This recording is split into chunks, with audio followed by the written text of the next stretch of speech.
I'm just gonna share my screen here. It should be 1 second till I get set up. So thanks for your patience. Okay, so can everyone see the screen, my presentation here? Anyway, thank you for having me. Yeah, I'm here to tell you all about the short, strange life of the Union Association from 1883 to 1885. So to get started, it's good to understand the context of what was going on in baseball at that time. First off, the American Association had formed in 1882 as the first real rival to the National League. And essentially that season, 1882 season went fairly well, fairly smoothly. There wasn't a lot of animosity between the two leagues, but in that off season, both leagues began engaging in a severe bidding war for players. This meant that player contracts were sort of up in the air, so to speak, and as the offseason progressed, it became clear that it wasn't sustainable to have the two leagues fighting for players, not respecting each other's contracts, because this would lead to increased contract and salaries, which the owners were really trying to avoid, as well as you wouldn't know if you could count on your players to show up, for the games and things like that. So it soon became clear that an agreement needed to be made between the two leagues, and so that was signed sort of in early 1883. It was called the Tripartite Agreement, which is also known as the National Agreement. And it was signed by the National League, the American Association, and the Northwestern League, which was a newly formed minor league, which would be basically the best league in the country outside of the two major leagues. And it put in place the 10-man reserve rule. The reserve rule had been implemented in 1879, where teams could keep up to 5 players for the coming season and have the rights basically so that those players could only sign contracts with them. And so with this agreement, these 3 leagues all agreed that each team in those leagues could hold on to 10 players. And so even if they didn't sign a contract, they could not be signed by other teams within the agreement. So this was meant to restrict player mobility and keep salaries in check. And for 1883, this worked very well. 1883 proved to be the most successful baseball season to date in terms of quality of play, in terms of the amount of talented players in the leagues, as well as in terms of profitability.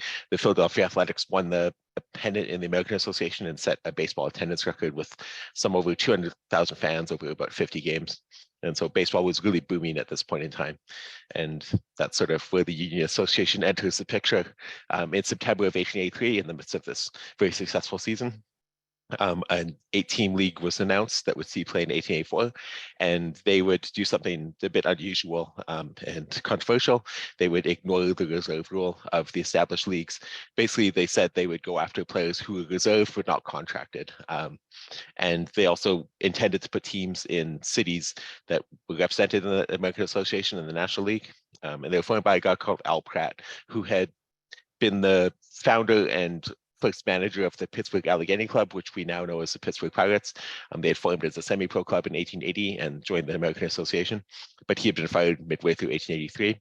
And Washington Nationals owner Henry B. Bennett was named the first president. And on the left, there's a woodcut of Al Pratt, and on the right is Henry B. Bennett. And so as the offseason unfolds and heads into 1884, you basically see this explosion and proliferation of teams and players playing professional baseball. So 1883 had seen 7 fully professional leagues with 48 teams, including 16 major league teams. And the 1884 season would see a rapid expansion. So the Union Association formed, which added 8 more teams to the mix. The American Association, in response, expanded to 12 teams as a means to freeze out the Union Association from certain locations. And also in the case of Washington, they put a club in Washington to directly rival the Washington Nationals, which were the Union Association club that year. The Eastern League formed as another minor league, 8-team league. The Northwestern League also expanded from 8 to 12 teams, and then a number of other minor leagues formed across the country and in Canada. And basically, if you look at the record book, the 1884 season is still a record for major league teams that appeared in a season. There's 33 teams that appeared across the 3 leagues. And if you know, nowadays we only have 30 teams. So But at this point, the Union Association is more of a concept than a reality. But in late October of 1883, this sort of changes when Henry Lucas gets involved. He's a 26-year-old millionaire from St. Louis, and he officially joined the league with plans to put a club in his hometown to rival the St. Louis Brown Stockings, which are now the Cardinals. And Lucas's entrance sort of shifted the league from a concept to full-fledged reality because he had money, and he was willing to spend that money. And so he soon becomes the league's dominant figure, the spokesperson, and the president. And even 135 years later, he's the guy you would think of if you know anything about the Union Association. His name is just so completely connected to the league. And he made this huge splash by becoming kind of the first of the owners to really go after major league players, major league stars. And so he signed a few big names, including Fred Dunlap, who at the time was the best second baseman in baseball. He signed to a $3,500 a year contract. And then O'Reilly Schaefer, who was a hard-hitting outfielder, and Dave Rowe, who was a talented player for Baltimore, the American Association. So he was going after sort of established players who could help make his club successful. And this, of course, upset the baseball establishment. And so it kicked off a tumultuous war between the Union Association and virtually every league and team in the country. Basically, every league and team, even those not in the tripartite agreement, basically worked together with the teams in the tripartite agreement to kind of preserve respect contracts and things like that. And the Union Association was set up as just the sole outsider outside of that. So it's basically going to war with everyone. And there's a photo of Henry Lucas as he appeared sort of early 1900s. He ended up dying in 1910. But yeah, that's how he looked in about 1902 or so. And on the left is a photo of Dave Rowe, who was one of the big signees by Lucas. It's one of the few known photos of a Union Association player in a Union Association uniform, and it's from Al Spink's book, The National Game from 1910. And there's Fred Dunlap as he appeared on a cigarette card in 1887. And so for salaries in the league, it's worth discussing because you might be curious what players were making. Salaries typically ranged from under $1,000 per year. Basically, the contract terms were basically 6-month contracts that covered April to October. So they get paid, whatever each month. Most salaries end up being in the $1,200 range, but salaries also range up to $3,500 in the case of Dunlap and a few other players. On a whole, the team salary lists for each club were lower than both NL and AA clubs in 1884. And the highest paid players ended up being Fred Dunlap, pitcher Charlie Sweeney, pitcher Jim McCormick, shortstop Jack Glasscock, and another pitcher, Hugh Daly, who all earned over $3,000 a year. In the case of Sweeney, McCormick, and Glasscock, they all had prorated salaries because they joined the league midway through the season. But yeah, they were the highest paid players. St. Louis, Cincinnati, and Milwaukee ended up having the highest salary lists, while Altoona, Washington, and Kansas City paid the lowest salaries. I found salary figures for the Altoona players where it was $1,000 or less. And Washington had, by mid-season, had a salary list of $7,000 on the year, which equals roughly about $700 a player. So it's quite low. And then if you know anything about the league, you know that the team makeup was a big source of trouble for the league because each team took different approaches and spent various amounts of money on the players. And it's very much a haves and have-not situation. In this case, it was, say with Altoona, which was Altoona, Pennsylvania. It's a town of about 19,000 people. They had formed as a minor league club and basically intended to play 1884 in a minor league. And when that league fell through, they joined the Union Association. And so as a result, they had low-level minor league players and semi-pros. And only Connecticut native Jack Leary had major league experience on the roster. Baltimore and Chicago were an example of early syndicate ownership in that they're owned by the same person, a Baltimore businessman named Albert H. Henderson. And what he did is he signed mostly players in the Northwestern League because they came cheaper, so he could sign them all for about $1,200 a year. But they would still be good enough players that they could play at a high level. And the Northwestern League actually produced quite a few star players like John Clarkson and different players like that who went on to have success in major leagues. And then Hugh Daly was his only real big star they signed. He signed for a contract $3,000. Daly is noteworthy because he was a one-armed pitcher. He basically was missing his left hand from a childhood accident, so he's called Hugh One-Arm Daly in the record book. But he had won 20 games the previous year with Cleveland, pitched a no-hitter, and he had a really great year in the Union Association. He set a league strikeout record with 19 strikeouts in a game, and he struck out, I think, 483 batters in 500 innings. But he was their big signee. Boston, they took the approach of signing aged and problematic Boston legends and local young players. So they signed Tommy Bond, who was probably the best pitcher of the late 1870s, but he pitched 40,000 innings by the age of 24, and his arm was basically shot. And so he hadn't pitched regularly since 1880. So they got him for cheap. And they also signed Tommy McCarthy, who to date is the only Hall of Famer with Union Association alumni who's a Hall of Famer. They signed him off the Boston Sandlots. In Cincinnati, they had a few players who were major league regulars in 1883, and then a mix of Midwestern talent. Philadelphia took a similar approach to Boston. They signed a bunch of star players who had been great in the National Association in 1871, and then a bunch of young players like Jack Clements, who this was his rookie year. He became probably maybe the best hitting catcher of the 19th century. He had 394 in 1894, and he was a left-handed catcher as well. And I think he holds the record for most games by a left-handed catcher, but he was a very talented player who debuted in the Union Association. St. Louis had the strongest roster, not surprisingly. The opening day roster had 7 players who were major league regulars in 1883, which is by far the most. And then the Washington Nationals had been a semi-pro club in 1883, and they basically had a roster filled with players who had some connection to Washington, either as natives or people who'd moved there for government jobs. And they only had a couple players with major league experience on the roster. And so as you can see, there's a range of approaches. And here's a nice woodcut of the St. Louis Unions as they appeared in April of 1884, just for opening day. And this is one of only 2 known team photos, and the only team photo of players in uniform. It's the Boston Unions as they appeared probably in late April or early May based on the players in the photo. But it's, yeah, the only team photo with players in uniform. And then here's the Washington Nationals as they appeared in, I believe, August of 1884, looking all dapper in their suits and ties. And with that, I'll talk a little bit about some of the Connecticut natives who appeared in the league. There's 4 players who were born in Connecticut who appeared in the Union Association. So the most notable is Tim Murnane, who was born in Naugatuck in 1851, although some sources say he was actually born in Ireland and then emigrated to Naugatuck. He was a star player in the National Association, and he was the first baseman for the pennant-winning Boston Red Sox in 1877. But he basically quit professional baseball in 1878. He tried being a player owner for several minor league clubs, but then he retired from baseball fully in the early 1880s. But he was recruited by George Wright, his former teammate, who was also the owner of Boston Unions, to manage and play first base for Boston. And even though Boston joined the league on March 17th and opening day was April 17th, he put together a club that went 58-51 and finished in the first division.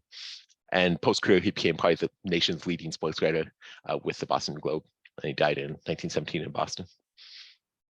And then this is Jack Leary. He became one of my favorite players while researching this book, just because his life and times were so tumultuous. He was born in New Haven in 1857. He is a versatile player who could play basically every position, but made his first name as a pitcher in the 1870s, pitching in the Northeast and in Canada. And then he sort of made his pro debut in 1878, and basically from that year to and every single year the rest of his career until 1887, he was suspended or blacklisted for drunkenness by a various club, and he basically pitched all across the country. He ended up, he was one of the early players who went to California. He was pitching in like small teams in like Topeka, Kansas, and he had finished the 1883 season pitching in Carlisle, Pennsylvania, and not being able to get batters out after starting the season as the shortstop for Louisville in the American Association. And he pitched for he played for 7 different major league teams from 1880 to 1884. Notably, he was with Altoona and later with Chicago in the Union Association. He eventually returned to New Haven, worked as an oysterman, and died in 1905. And I found this quote that Lee Allen, who was the historian for the Baseball Hall of Fame in the 1960s, and was responsible for tracking down Jack Lilly after his career and figuring out what happened to him. And he had this nice quote. It was in 1880 when he was debuting for the Boston Red Sox. The world was his oyster, but when at the time of his death, working in an oyster oyster farm, the oyster was his world. And I thought that was just a nice poetic turn of phrase. But I became really fascinated by this guy, and I only recently found his photo, maybe a few months ago, and so it's quite a find for me. And then two more guys who had pretty short tenures in the Union Association. And we don't have a photo of James Lahan, unfortunately. The photo here is of Jim Green. Both men appeared for the Washington Nationals. Jim Green was born in 1854 in Windham County, and he died in 1912 in Cleveland. And then James Lahan was born in 1856 in Hartford, and he died in 1946 in Hartford. And the Nationals were kind of infamous for just churning through players. So they end up using a league record, I believe it's 65 players in the season, and really just, churn through players. And Green had a long minor league career. Well, Lahan was a Hartford semi-pro who later became a police officer, and you can find a bunch of articles about him in the Hartford Courant. We're talking about his, police work, but no photo, unfortunately. So if anyone has a photo of Mr. James Lahan, please send it my way. And so as we discussed, the competitive imbalance of the league and how the teams are shaped and formed in the rosters creates a huge issue for the league going forward. Essentially, from opening day, it became obvious there were haves and have-nots, and this was none more exemplified by the rivalry between St. Louis and the pathetic Altoona club. St. Louis started the season 20-0, but this included 8 blowouts of Altoona. I think they outscored them by a score of 94-19 in those 8 games. And it was just pretty obvious that, okay, Altoona can't compete. And Washington and Philadelphia were both also clearly overmatched. St. Louis, Cincinnati, Baltimore, and Boston ended up being the class of the league. And Altoona's struggles on the field were matched by their struggles off the field, and so they became the first casualty of the league. Essentially, attendance was pretty underwhelming, and even though they had a low salary list, they were losing money. And so on May 31st, after the game, they had a record of 6-17, and were about to go on a lengthy Western road trip, which would be quite costly. They basically decided to disband, and Lucas had the opportunity to bail out the owners and keep the club going, but he recognized that the club wasn't going to be competitive, and there really wasn't a chance to recoup his investment if he did give them money. And so as a result, Altoona withdrew from the league, and that put the league down to 7 teams, which meant they needed to find a replacement. And so there's a photo of the 1883 Altoona club, which had appeared in the Western Interstate League. I don't know if the uniforms are the same as what they were in 1884, but quite a few of these players appeared on the Altoona in 1884 as well. So I just like this photo. And so Altoona's demise sort of triggered a series of tumultuous circumstances throughout the rest of the summer. Kansas City was selected to replace Altoona, and Kansas City, this would be Kansas City's first professional baseball club, as well as their first major league club. They formed in early June and debuted on June 10th. So they basically had about 10 days to get their team together. So they pulled from local players, as well as being donated some players off of other Union Association clubs. And then the Philadelphia Keystones, they struggled all year long. They were drawing, in some cases, under 100 fans a game, and they were a big money loser and also not competitive. And so on August 8th, just about 4 months into the season, with $10,000 in debt and a 21-46 record, they disbanded as well, and they were replaced by the Eastern League champion Wilmington club, who'd gone 51-12 in the Eastern League, dominated, but had also lost money. We're looking for a way to make some money back, join the Union Association, and then they went 2-16 and then disbanded a month later. And so, it gives you a sense of what league quality was like in 1884, that the Union Association, which is generally regarded to be the worst major league, one of the best minor league teams in the country, could barely compete in the Union Association. So gives you a sense of where things were at. And then finally, the Chicago club moved to Pittsburgh because they also struggle with attendance. They were drawing under 300 fans a game, and they moved to Pittsburgh in late August. But then in mid-September, they merged with Baltimore. And if you remember, Chicago and Baltimore were owned by the same person. So essentially 2 clubs became one. And so with the demise of Wilmington and Chicago/Pittsburgh, it meant 2 more spots were open in the league. And on the left here is a photo of Ted Sullivan, who is an incredibly influential figure in 19th century baseball, and he started the season as the manager of the St. Louis Unions. He quit the team with a record of 29-4 because he was in a dispute with his players, and so he soon joined up with the Kansas City club, became one of the proud owners and team manager, and really whipped the club into shape, not on the field because they still stunk, but he made it quite profitable. So Kansas City ended up being one of the most profitable clubs in the league, despite going 16-63. And Albert H. Henderson, who owned Baltimore and Chicago. That's his only known photograph of him, but he was, again, a key figure in the Union Association because he was propping up two clubs, had also invested in several other clubs to help keep them afloat. And so along with Lucas, he was one of the key guys who really kept the league going. And despite these failures and tumultuousness, there was some successes that the Union Association can claim. St. Louis, they dominated the league, but they also turned a profit with excellent attendance that rivaled the St. Louis Brown Stockings. And so St. Louis at this point was one of the up and coming teams in baseball. And the fact that Lucas could compete with them at the box office was a really good sign for his club and his investment. The Washington Nationals were a really weak club on the field, but the city's American Association Club was much worse. They went, I think, just 12-51, and they disbanded in early August because they were drawing so poorly and were so non-competitive that there was just no point continuing on. So the Washington Nationals actually beat out the American Association in the battle for Washington's fandom.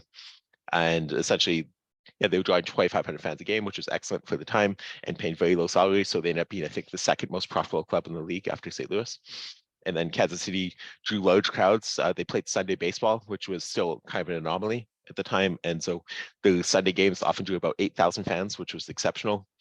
And they were famous for having real life cowboys in the stands, firing off guns and things like that to intimidate umpires, to celebrate good plays by the home club, and also to intimidate opposing players. And so you can find a lot of fun anecdotes about gunfire in the crowd at 1884. So it's odd stuff. But yeah, the club was very profitable as well. And so with those two slots, that meant that two more clubs joined in mid-September to complete the final month of the season. So Milwaukee and St. Paul were those two clubs. They were both members of the Northwestern League, which by mid-September was also running on fumes. There was hardly any clubs still in existence. And the Union Association was down to 6 teams and needed to find 2 more clubs. So Milwaukee and St. Paul were those 2 clubs. Milwaukee signed on basically to cover the remaining home games. So the club basically only played home games, and St. Paul only played on the road, and just that's how the scheduling worked out. And so the benefits of that, Milwaukee basically didn't have to pay any expenses other than there was what was called the road guarantee. So the road teams would receive a $75 guarantee from the home team for each game they showed up to. Basically as an incentive to show up for the games and get paid, but that wasn't enough to cover like travel costs, player salaries. So basically the road trips were very expensive for teams to go on. So the fact that St. Paul was willing to go on, play only road games was just more a sign of the interest in playing ball rather than any sort of economic kind of decision. And so as the season came to a close, St. Louis, they took the pennant easily with a 94-19 record. They were dominant. But by the end of the season, they were sort of either coasting or struggling because they sort of had sort of a sloppy sort of last couple months of the season for their standards anyway. And Cincinnati, they actually finished in second place with the 69-36 record, but they were so strong the last couple months of the season because they had signed Jim McCormick and Jack Glasscock, who were both Hall of Fame caliber players from Cleveland in the National League, and they went on a tear. And by the end of the season, they were like the umpire of St. Louis, and they actually played an exhibition series against each other over the last month of the season, and they split that series. And then both clubs actually went on to play Louisville of the American Association after the season, and they split those games as well. So you just get a sense that Cincinnati and St. Louis by the end of the season were both quite strong clubs, especially for the Union Association. Milwaukee was also very good. They went 8-4. They drew really well at home, and they had a strong 3-man rotation, which was very unusual for the time. And one of those pitchers was Ed Cushman, who in his debut start in the Union Association pitched a no-hitter.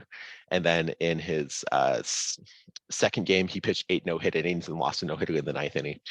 So he almost did the Johnny Vandermeer thing 50 years before Johnny Vandermeer did. And then Baltimore and Boston also finished about 500. But despite these successes, because of the tumult, because of just the way the Union Association was situated and be in opposition to the rest of organized baseball. There was a lot of debate about whether the Union Association would be able to see play in 1885. There were real plans for them to take the field. A bunch of the League's Eastern clubs withdrew from the league, so plans went forward with a fully Western version of the club, which would have teams in Detroit and Toledo and Cleveland and the like. And these plans were in serious discussion. Lucas was kind of playing both sides, where he was remaining league president and talking a good game about 1885, but at the same time he was negotiating with the National League. And so in January 1885, he actually made the agreement to join the National League and depart the Union Association.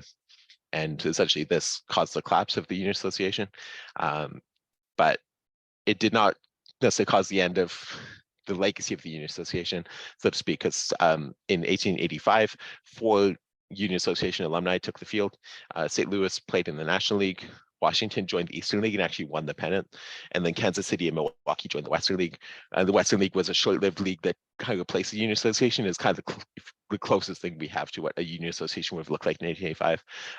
But the league sort of disbanded in mid-June again. Without the money of Lucas to keep clubs afloat, it was hard to maintain interest. And then in 1886, Washington and Kansas City both joined the National League. So in 1886, you had St. Louis, Washington, and Kansas City all forming Union Association clubs playing in the National League. And they did go 6th, 7th, and 8th. So it wasn't necessarily reflective of the quality of the Union Association, but it's, I think, neat that 3 clubs ended up there. And those clubs, I'll show a photo. Here's a photo of the 1886 St. Louis club. They were called the Black Diamonds in 1886 because they had so many players who'd been blacklisted on their roster. And yeah, this is their last season. They moved to Indianapolis after the season. Lucas sold out of baseball entirely. Yeah, the club moved to Indianapolis, where they lasted 1889, and then they sort of were bought by the New York Giants and then merged into them. So the legacy of St. Louis sort of can be very weakly traced all the way to the New York Giants, who are now obviously the San Francisco Giants. And then here's Kansas City as they appeared in 1886. They flunked out of the National League in 1886. Played in a Western Association in 1887, and then they joined the American Association in 1888, 1889. So again, but then they soon disbanded in 1889. And then finally, here's Washington as they appeared in 1888. They were kind of a doormat. They lasted from 1886 to 1889, and then again disbanded. So basically, the Union Association, any sort of legacy connection to the league itself, so dies out by the end of 1889. And that brings me to the final sort of slide here. The question I get to ask the most is the Union Association a major league? I think statistically, it's pretty obvious. It's probably the weakest major league, aside from maybe the early seasons of the National Association. There's a great Bill James essay that details the statistical problems with the Union Association and the quality of play and things like that. And it makes a really potent argument that it shouldn't be considered a major league as such. But I think that is maybe the wrong way to look at the question, because I think it's much more interesting to look at the context rather than just the numbers. So first off, we can ask, what is the legacy of the Union Association? It doesn't have a real strong legacy like some of the other leagues do. Like the Players League was civilized the fight between players and owners and things like that. And the Federal League gave us the antitrust exemption and things like really influential things in the history of baseball. But the Union Association doesn't quite have that. They did give us Kansas City's first major league team. They gave St. Louis's first major league pennant winner. And it was kind of the first step in that fight for player freedom between players and owners, because it was the first pushback against the reserve rule to say that this isn't okay, and players should have freedom to sign where they want, things like that. But I think it's important to look at the context as well of what happened to the Union Association, how the rest of Major League Baseball treated it at the time. Basically, organized baseball saw it as an issue, maybe even a threat, and they did everything they could to undermine and kill it, including, again, poaching Henry Lucas and getting him to jump ship, because they knew that would kill the league, because they didn't want to keep it going. Even if they didn't necessarily see the Union Association as like this big threat to their existence, it was a nuisance, it was a headache, it was a problem for them, so they did their best to get rid of it. And that to me signals that there's something there that is kind of unique, that it functions somewhat as a major league. And then finally, the historical tradition of how the Union Association has been covered by baseball historians and researchers, dating back to Al Spank, who founded the Sporting News. He was a St. Louis native. He later claimed to work for Henry Lucas in 1884. I can't find evidence of that from 1884, but he said this happened. And he wrote one of the first baseball history books called The National Game in 1910. And in that book, he covers the St. Louis Unions, the Union Association. He includes those photos of the St. Louis Union Club. And he speaks very highly of the Union Association. So he treats as a major league in one of the first key books on baseball history. And one of his disciples was Ernest Lanigan, who was a famous statistician and historian. He invented the OBI as we know it as a stat. And he published the first baseball encyclopedia in 1922, and he treats the Union Association as a major league, gives it equal credit with the American Association and the National League, American League and the Players League and things like that. And then he was also the historian for the Baseball Hall of Fame, where he mentored Lee Allen, who became the baseball historian in the 1960s for the Hall of Fame. And Lee Allen was influential in the development of the Macmillan Encyclopedia, which was published in 1969. The Macmillan Encyclopedia was kind of the first attempt to really standardize baseball statistics, standardize the playing record, standardize what is a major league. And he's on the committee that decides what the major leagues are. And he had been mentored by Lanigan, by Spink, et cetera, who knowledge about baseball history. And so in that book, the Union Association is given credit as major league. And so basically from 1910 to 1969, all of baseball history considers the Union Association major league. And so as such, I see no reason to change it. That sort of wraps up my presentation. I do have this book, came out in last October. So yeah, it's available now. I just found out about a couple weeks ago that I won the 2023 SABR Baseball Research Award, so I'm very proud of that. But it's a great book, and available also as an ebook as well if you're interested, and available wherever books are sold. And I'm active on Twitter and by email, so feel free to get in touch if you have any questions or want to talk Union Association stuff. So I'll just wrap it up here. And yeah, happy to take any questions if anyone has any, and thank you again for the opportunity to speak.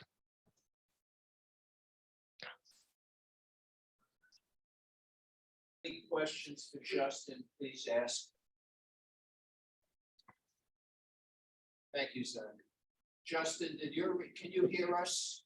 Yes, I can hear you just fine, yeah. I'd like to ask, in your research, did you come across anything about Jim Orator O'Rourke, who's from Bridgeport and played on the Middletown Mansfields here in 1871? Did O'Rourke come through in your research at all? Yeah, so I think O'Rourke and Roger Connor, those two, they were both like sought after by the Union Association. So if you look at the off season of 1883, there's a bunch of players who get attached to the Union Association in one form or another because they're being offered contracts, because they're pretty aggressive about trying to sign players. Not many players ended up signing, but Connor and O'Rourke were two guys who were definitely in negotiations, or at least had been offered contracts by Lucas and other Union Association clubs. But yeah, I've spent some time on O'Rourke, and like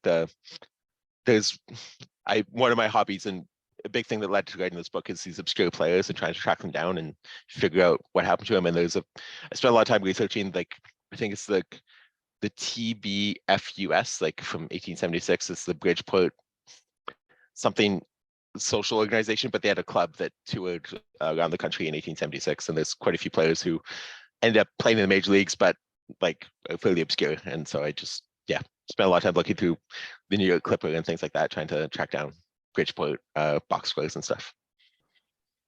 Thank you. Questions, comments? Bill, Justin, I understand that Henry Lucas died in relative poverty. Do you know how he ended up? Yeah, so Lucas was not a good businessman, despite receiving $2 million in inheritance in the early 1880s after his dad died. By 1889, he was working as a railroad clerk, like he had lost all his money. A lot of people claim he lost on baseball, but he later said he only lost $70,000 on his investment in all 3 seasons he was involved in baseball. So that's not $2 million. He had a bunch of real estate holdings and business dealings that fell through. So by 1889, he's working just a regular job. And then through 1890s, he has a bunch of failed investments. Like he invests in like a cycling league and things like that. Then gets divorced from his wife in the late 1890s, I think. And so, yeah, he's basically working as like a city inspector, like for pretty low wage in St. Louis for the last decade of his life. And then, yeah, he passed away. So he just lost a bunch of money on like real estate and whatever. He just was not a good businessman. He's an interesting guy.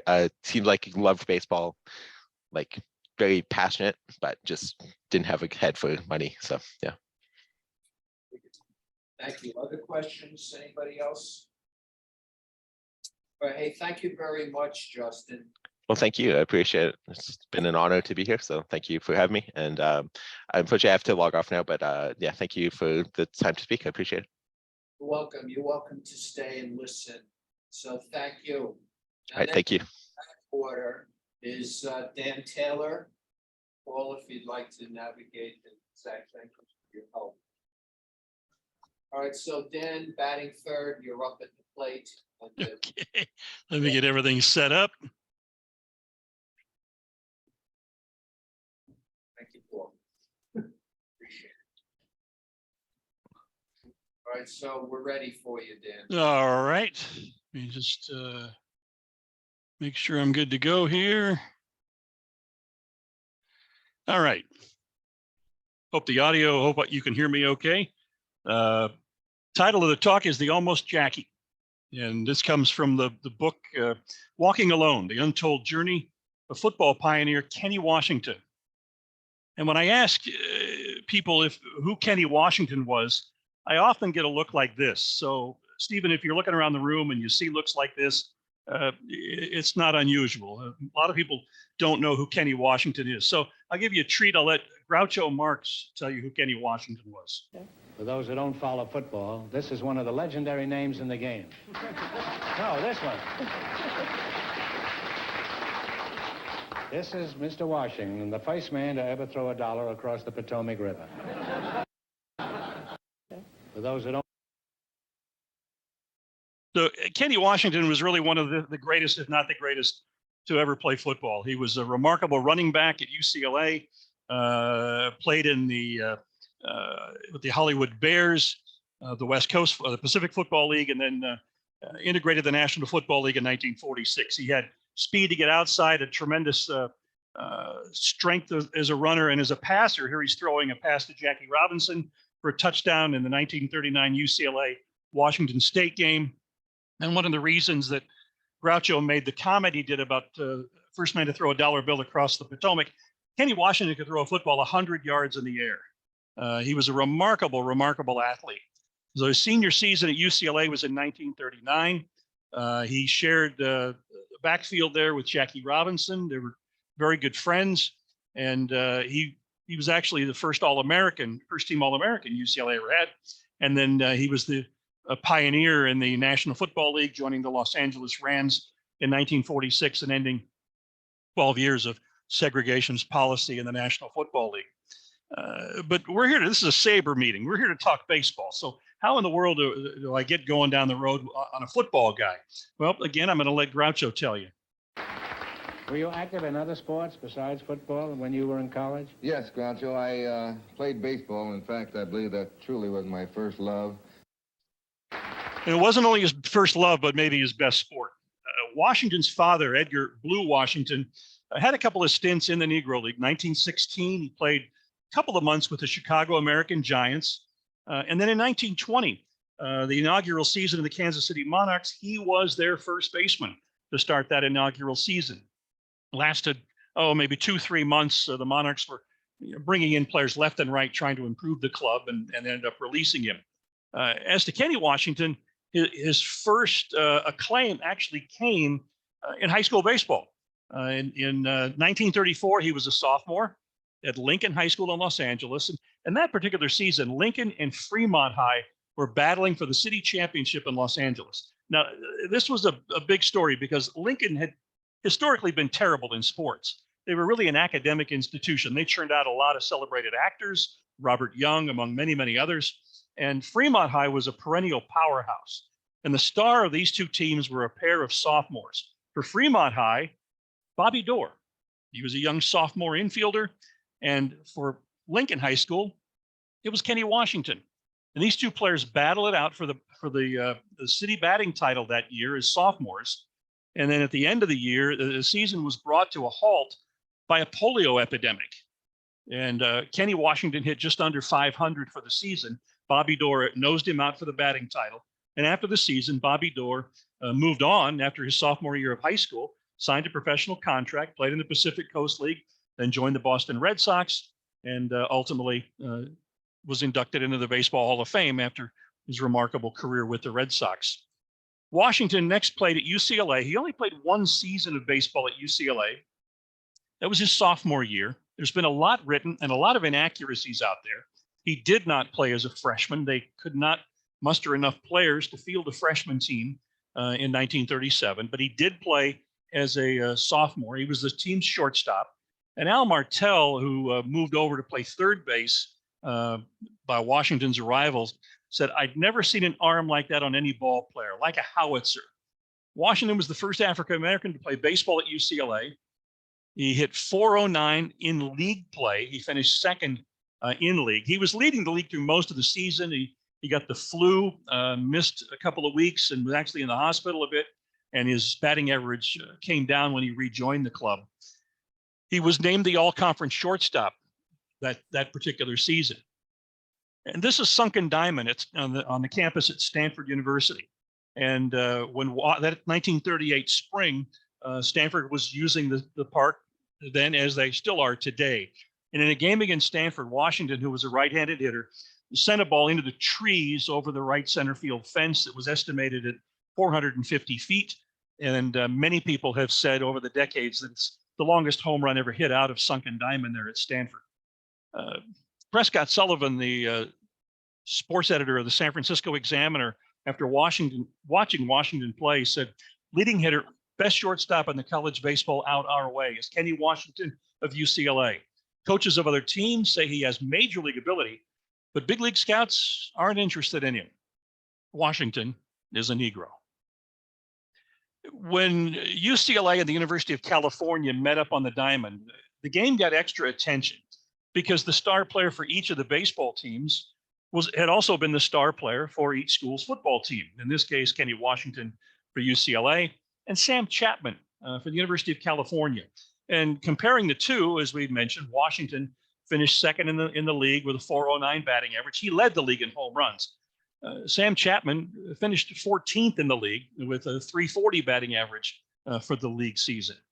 But at the end of the season, of course, Sam Chapman signed with the Philadelphia Athletics and left the Cal campus in Berkeley and moved right into the starting lineup in the outfield for the Athletics. Never spent a day in the minor leagues. So there again, an interesting comparison about just how good Kenny Washington may have been on the baseball diamond. Kenny and Jackie. Now, a lot's been written about the two in terms of baseball, that they were teammates, and it's completely inaccurate. As I mentioned, Kenny only played the one season, 1938, and one of the reasons for that is he did not come back to play in his junior year in 1939 for a couple of reasons. One, the football team played in a bowl game in Hawaii. They got back from Hawaii after the baseball season had begun, and the football coaches arranged jobs around Southern California for their players. And in Kenny's case, they got him a very well-paying job at Warner Brothers Studio, working on motion picture sets.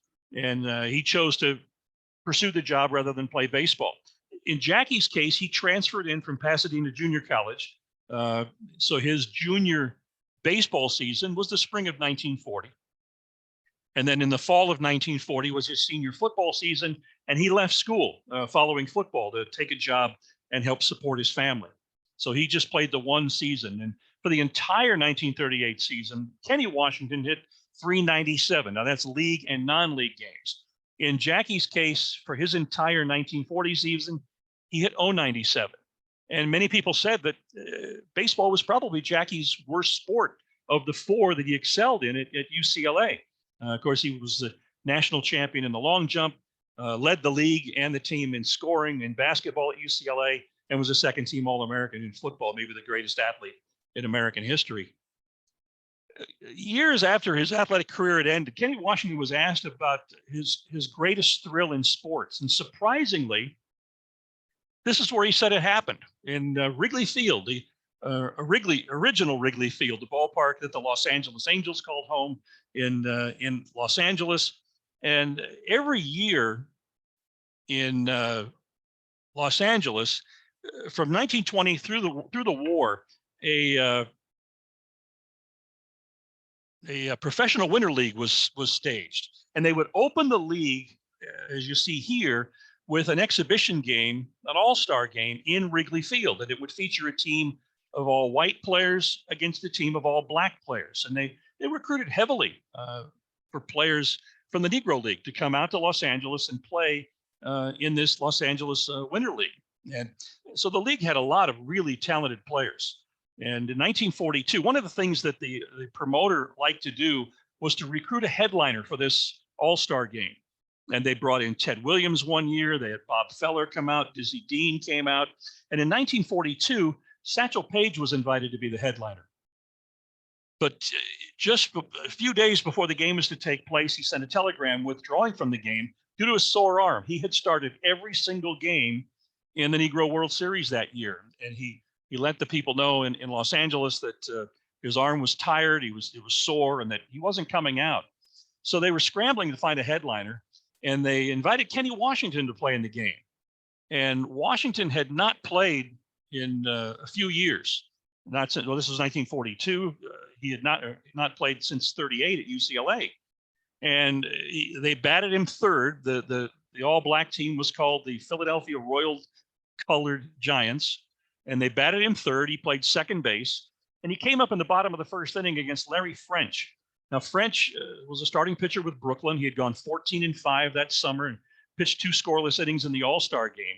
And when Washington came up for that first time, he deposited a French fastball into the last rows of the right center field bleachers, a shot that they estimated at 421 feet. Rod Dato, the legendary college coach at the University of Southern California, was a reserve player in the game that day. And years later, he recalled that home run and said Washington could really slug the ball. French just stood there shaking his head. And after that game, they invited Washington to play when he could in that Winter League. And after playing in the league for a couple of weeks, the Los Angeles Sentinel, which was one of the black newspapers in Southern California, one of their sports writers in a column suggested that the best player in the league was Kenny Washington. And this league brought Buck Leonard, Cool Papa Bell. They had a number of star Negro League players come out and play in this Winter League in Los Angeles. 3 times during his life, Kenny Washington was involved in efforts to integrate professional baseball. And they ranged from the not very serious to the very serious. The first came in 1940. It was in January. It was just a few weeks after Washington had played in his last college football game. Larry McPhail, then the president of the Brooklyn Dodgers, liked to come out every January for the start of the horse racing season in Southern California. And he liked to go to Santa Anita and hobnob with the movie stars who made up a lot of the crowd there at Santa Anita. Well, a sports writer got wind that McPhail was in town and turned his column into an open letter to Larry McPhail. And he buttered him up with his lead line, "I'm writing you this letter because I consider you far and away the most brilliant mogul." And he went on to say, "You've been looking for a heavy-hitting outfielder. Let me tell you about Kenny. You certainly can use him. Baseball needs new vitality, new faces. Let's stop being ostriches and face a few facts. How about being just plain sensible?" Well, as we learned later, Larry McPhail was not the guy that was going to integrate Major League Baseball. In 1943, there was a far more serious effort that involved Kenny Washington. And of course, that was driven by war. The U.S. was at war. Many of its top Major League players were serving, and minor league baseball was really affected by the war. Over 1,400 minor league players had either been drafted or joined up, and entire leagues had gone on hiatus or just closed up shop altogether because of a lack of players. And weeks before spring training was to begin, the 2 Pacific Coast League clubs in the Los Angeles area, the Hollywood Stars and the Los Angeles Angels, let it be known to sports writers that they were struggling to fill their rosters. Each had about 17 players signed, and they were looking for more. And there were 3 sports writers at black newspapers in Southern California that seized on this. And they went and they had a meeting with the president of the Hollywood Stars and also the business manager for the Los Angeles Angels. And they suggested that they had a way to solve their problem. Kenny Washington, and also they gave both clubs a list of Negro League players who were working at the aircraft factories and the munitions plants around the Southern California area, who could be available to play after work at night and on weekends as well. And Pance Rowland, who was at that time the business manager running the Los Angeles Angels, agreed that he would do it. Charlie Root was the manager of the Hollywood Stars, and he said he had no interest. But Pance Rowland said he was very willing to give Washington and Chet Brewer a tryout. And as spring training came and continued to progress, and there was no follow-up, these sports writers went back to Pance Rowland and asked if the trial was going to happen. And Pance Rowland said that his manager, Bill Sweeney, wanted no part of it, and that they were not going to go through with giving Washington, Chet Brewer, or any others a look. So the sports writers then went to the County Board of Supervisors, who really jumped on the Stars and the Angels and urged that they be given a look. And they brought up, which, when you think about it, the Pacific Coast League, as they said, was really an ideal spot to integrate baseball. And Washington and Robinson played college football in many of the same communities where the Pacific Coast League had clubs. Yeah, they had some issues on the road, but they never had problems with hotels or trains. And the feeling was that the Coast League really might have been the best place to try and integrate professional baseball. And Washington was pointed out as maybe the best candidate for that. And the Board of Supervisors unanimously voted a resolution deploring the discrimination that was taking place by executives of baseball clubs and leagues. In 1945, of course, in October, Jackie Robinson signed with the Montreal Royals. And Branch Rickey's plan involved a second black player playing at Montreal with Jackie. And Jackie immediately began lobbying for that second player to be Kenny Washington. And he told the New York Daily News that Kenny is going to make his first serious crack at baseball next year. And Wendell Smith, the legendary sports writer who was a confidant of Rickey, sent Rickey a letter in which he suggested very seriously that you consider Kenny Washington. I understand that he is much better than Robinson. And there was a reason why that did not happen, although no one knew at the time. It was really the end of January before anybody with the Dodgers made contact with Kenny Washington in Los Angeles. And at that time, he had been playing for the Hollywood Bears in the Pacific Coast Football League. And he told sports writers, I answered no because I had other plans, but he couldn't reveal what those other plans were. Well, what they were is 2 weeks prior, the Cleveland Rams had announced they were leaving and moving to Los Angeles. And just a couple of days after that announcement, their general manager came out to Los Angeles to line up a lease agreement to play in the Coliseum and to hire a few people. And he had a secret meeting with Kenny Washington in which he offered a contract, and an agreement was reached that Washington would sign with the Rams and reintegrate the National Football League. But Washington was told to keep it in confidence until the front office staff arrived in Los Angeles. They opened their offices in March, at which time it would be announced. And Washington told sports writers, I had given these men my word before the Dodgers contacted me. I could not go back on it. And that's a lot of what Kenny Washington was all about. He was a very high character individual. Washington played 3 seasons in the NFL for the Rams with mixed results. He came into the league with a lot of injuries.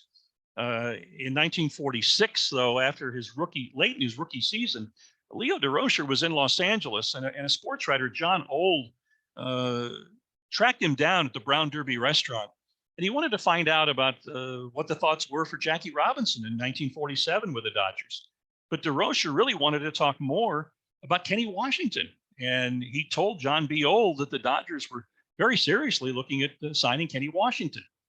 But once this news broke, over the next several weeks, similar stories appeared in papers all around the country saying that any day now, you're going to see an announcement that Kenny Washington is going to sign with the Brooklyn Dodgers. He'll probably be assigned and play the 1947 season with Montreal. But as spring training approached, it didn't happen.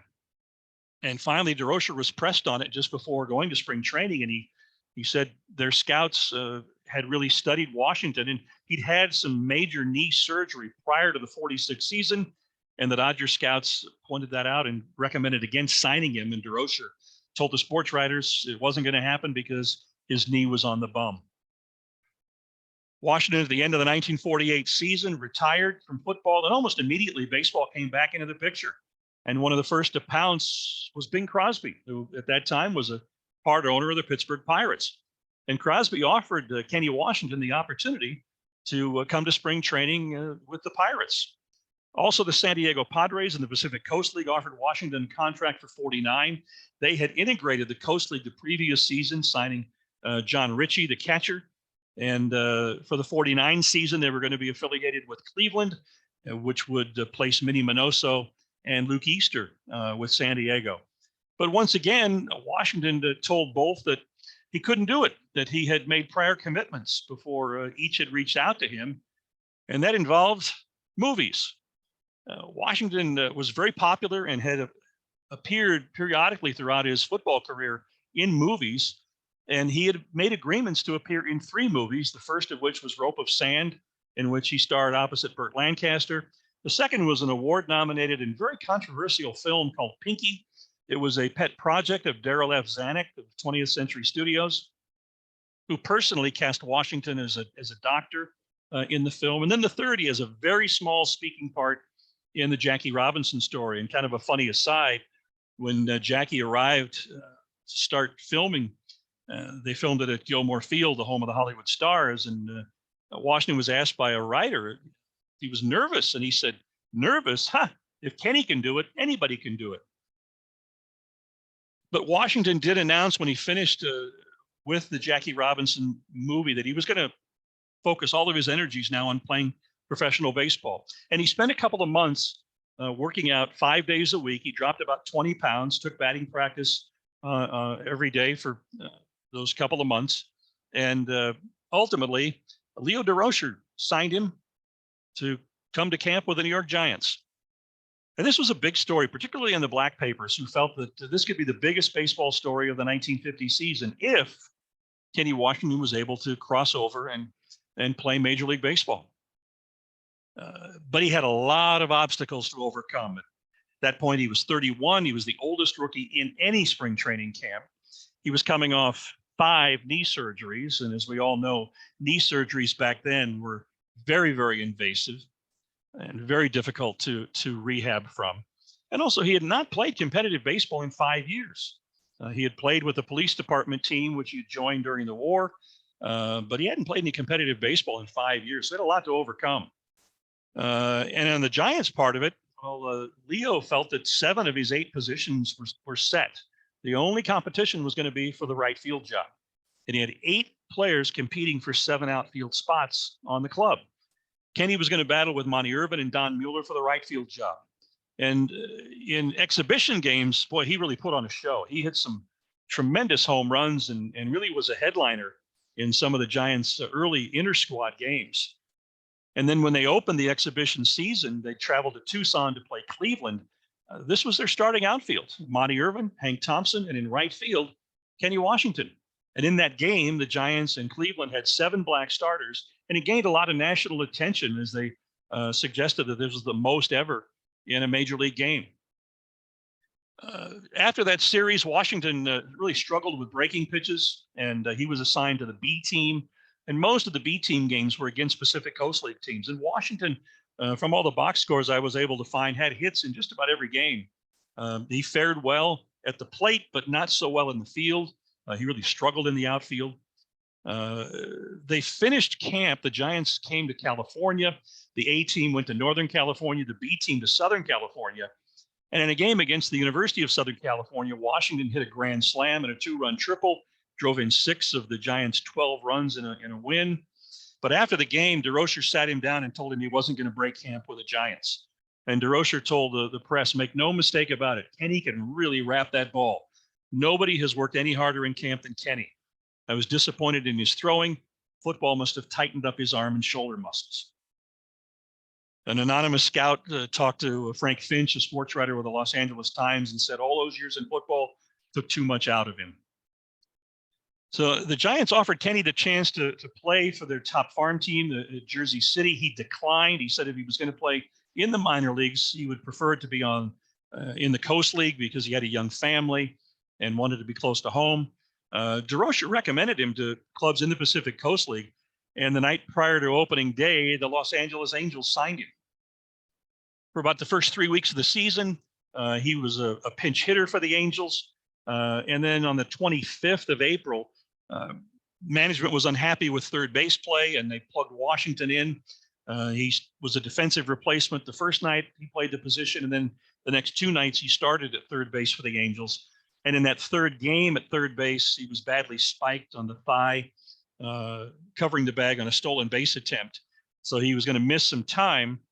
And the Angels, because he hadn't hit at all, the Angels wanted to, when he recovered, send him to a lower level minor league club that they had a connection with, really to kind of get him on track. And Washington, he had business opportunities and decided that it probably wasn't going to work out for him to continue in professional baseball, and he elected to retire from competitive sports. He became a business executive in the wholesale liquor industry. In 1956, he was inducted into the National Football Foundation Hall of Fame. That's the College Football Hall of Fame. And when the Dodgers came west, Walter O'Malley recruited him to help out as an advisor, work with the ticket sales and the business department on strategies to generate support in the Black community. And then also in 1959, he was asked to help out and be sort of a bird dog scout and work with the Dodger scouting department. And when the Dodgers signed Willie Crawford, who at that time was probably the most coveted amateur player in the country in 1963, the credit really went to Kenny Washington. And it came from Crawford's family, who said that Washington was the one that developed a great relationship with him. They had bigger offers from other clubs, but because of Kenny Washington and the relationship that the family had with Washington, Willie Crawford ended up signing with the Dodgers. Kenny Washington died in 1971 at the age of 52. He suffered from a very rare heart-lung disease, spent most of the last 2 years of his life in and out of hospitals for treatment. And when you think about what might have been, one of his former teammates at UCLA said, where Washington could have gone in pro baseball is something to contemplate. He was definitely a victim of baseball's color line. Thanks for the opportunity to talk about Kenny Washington. And if anybody has any questions or wants to talk Kenny Washington or anything else, I'm happy to indulge. Dan, thank you very much. That was very good. Anybody questions, comments? Go ahead, Alan. Just a quick one. Kenny Washington's son, Kenny Washington Jr., played ball as well. Played in the 1959 All-Star, Youth All-Star game in Los Angeles. And the younger Washington played 6 seasons with the Dodger organization in the minor leagues and got as far as AAA. And played half of a season in Japan for the Hawks. What was really interesting was every time Kenny Jr. Came out for a team, coaches tried to give him his father's number 13, and he didn't want it. He wanted to create his own identity. And then when it came time for college, he was a very good quarterback at Dorsey High School in Los Angeles. And when it came time for college, he specifically chose USC as opposed to his father's alma mater because he wanted to create his own identity. And he was on Rod Dato's 1963 College World Series championship team. He was on the all College World Series team as the left fielder. And yes, he played in the Dodger organization and reached the AAA level and part of a season in Japan. And he passed away about a dozen years ago.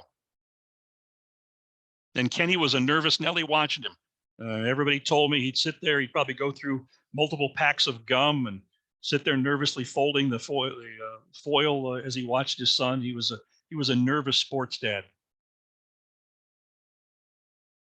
Alan, thank you. That was a good question. Yeah, let's go to Gary and then Bill.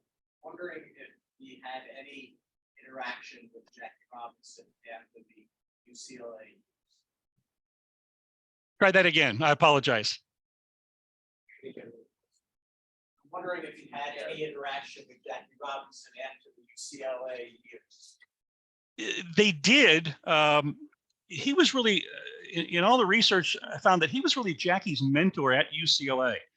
Jackie had a real volatile temper, and he alienated his teammates when he arrived. And Kenny would take him on long walks and really talk to him about choosing his battles. After UCLA, yes, Jackie played a little bit in the Pacific Coast Football League briefly. He went and played professional or semi-professional football in Hawaii. And as you probably know, he got injured and he set sail for Los Angeles on December 6th, 1941.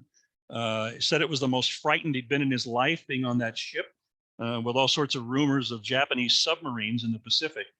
But yeah, they did remain in contact. When the Rams would go to New York to play the Giants, and Jackie lived in Connecticut and would come in to New York and they would have dinner. They would often do some radio shows together. People I talked with, particularly Kenny's daughter, I asked her what the relationship was like between her dad and Jackie. And she said that over the years with Jackie and Rachel relocating to the East Coast, most of his friends on the West Coast didn't see him that much, maybe once a year when they would come back out. But the closeness they had in the 30s and 40s kind of dissipated over time by Jackie's relocation to the East Coast. Jackie, though, after Kenny's passing, Jackie spoke at an NAACP convention. And he had an amazing comment about Kenny. He said, when you talk about the greatest of all time and you don't mention Kenny Washington, you are forgetting the greatest of all time. So he had a great admiration for Kenny and a great respect for Kenny. Thank you. Good question. And good answer. Bill, you're next. Yeah, first of all, Dan, I read your book on the Hollywood stars and really like it. Thank you. You showed a picture of Wrigley Field from the 1940s. They had those stands jutting out into right center field. Was the configuration the same when the Angels played there in 61? I caught about 3/4 of that. I apologize. Didn't catch the question at the end. The stands in right center field. Yeah. Were they still there? Was the configuration still the same when the Angels played there in 61? Yes, they were. Yes.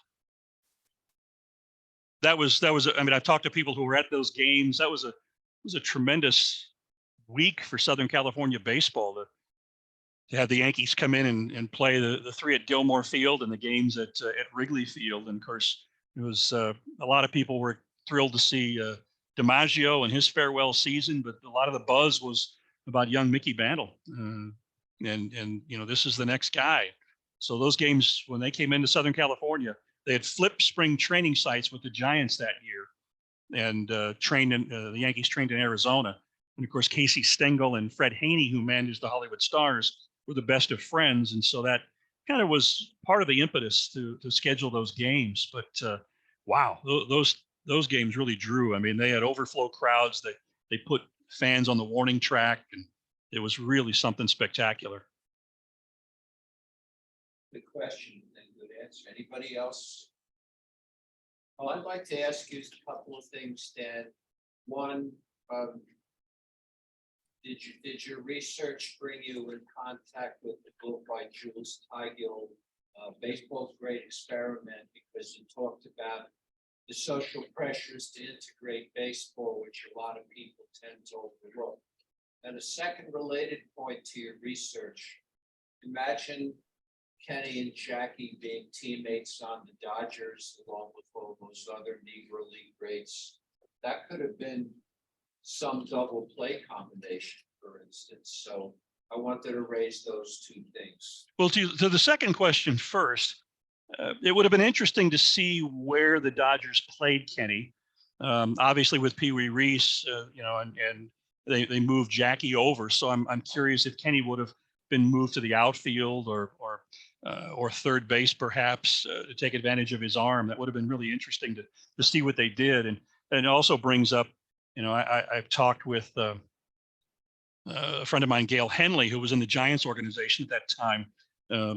He was not in camp in Arizona with the Giants in 50, but we were talking about the makeup of that team and how the Giants had just given the first base job to, I'm trying to think of his first name. Was it Jack Harshman, who had a huge season at Minneapolis the year before, and they pretty much handed him the first base job. And I'm thinking, one of Leo's concerns was that Kenny didn't throw well anymore, and it just made me, you sit back and you think, what if? And you're thinking, well, what if they had just tried him at first base a few games? Could that have changed things with the Giants? But with his power, you had added him and Jackie at Montreal, and then in Brooklyn. Wow, that would have been something to see. That could have been very exciting. To your first question, why don't you run that by me again? Now that I got rambling, I think I've forgotten some of it.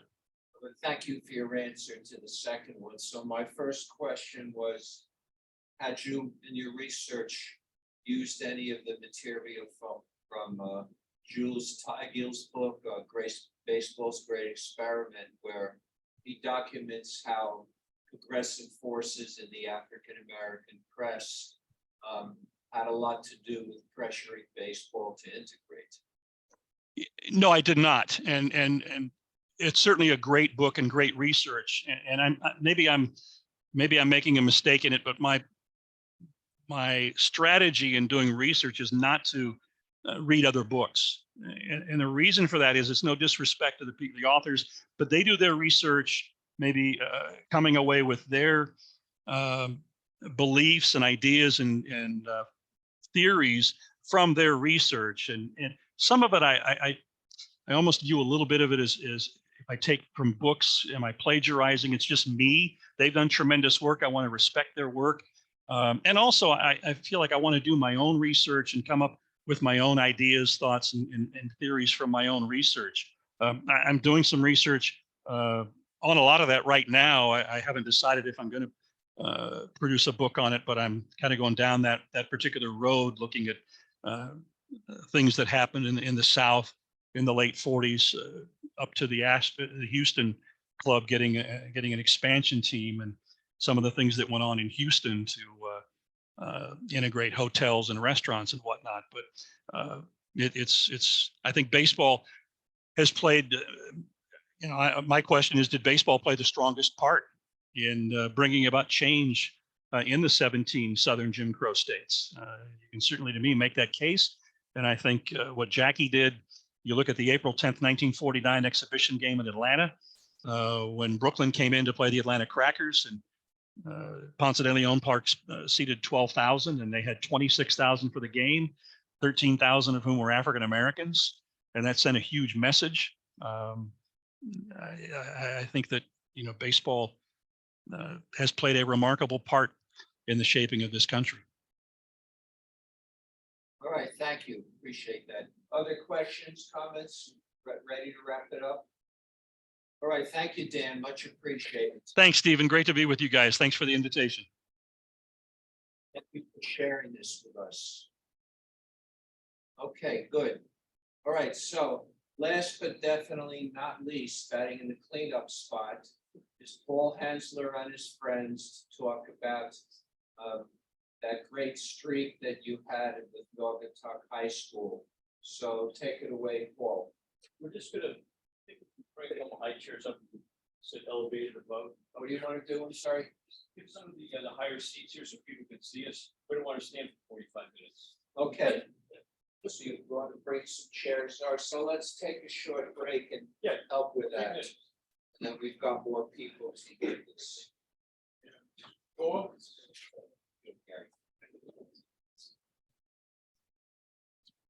Put it so the people from the other place can see. By Paul, you put it by the back of the people from the meeting, see you. They can see you on the remote. Well, if we tip that, we get kind of get everybody. I wish I would have realized that. I think. Yeah. We only need 3. Oh, okay. Yeah. All right. And that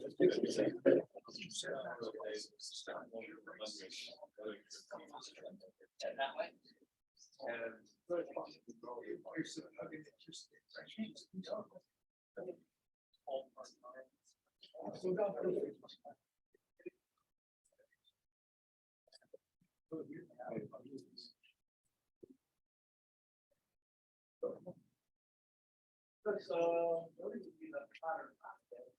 I'll get something more to understand.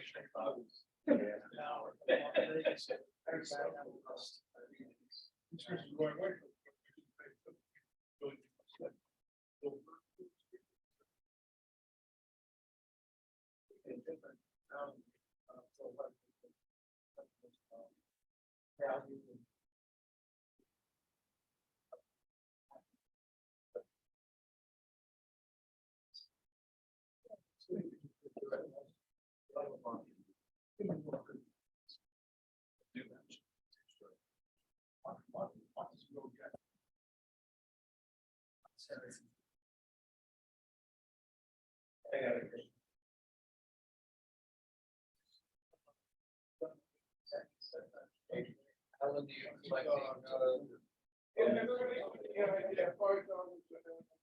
Oh, yeah.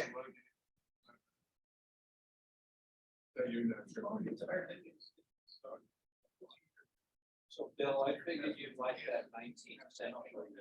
Things. No, I saw that presentation.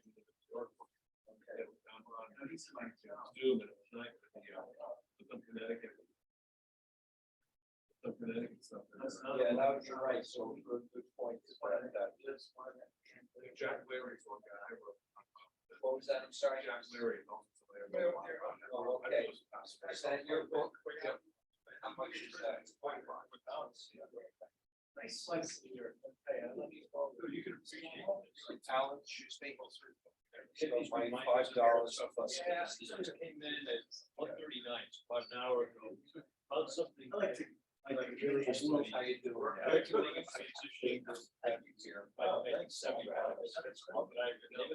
Well, I'm working twice a year. That's the artificial. We go to the national convention that's in Chicago. They're by. It rotates from one city to another. Last year it was August. And the last convention. San Diego. So it rotates on different places. So a lot of us an excuse to travel and then see our baseball places. Did you give me the money in States? So you're welcome to join us for other things. We do have also chapter directors.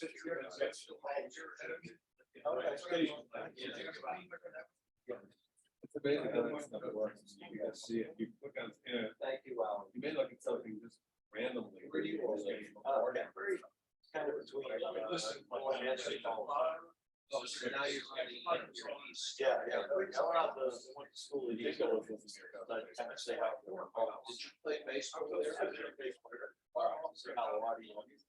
That would be an interesting presentation in and of itself.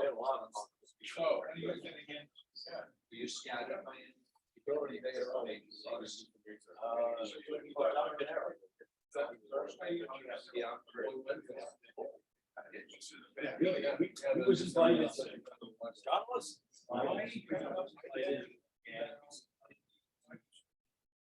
Really quick. Wasn't a lot of elder care. Sorry to hear That's that. you can get talk, there's a number of questions. If you're up there, Okay. It's the 10th.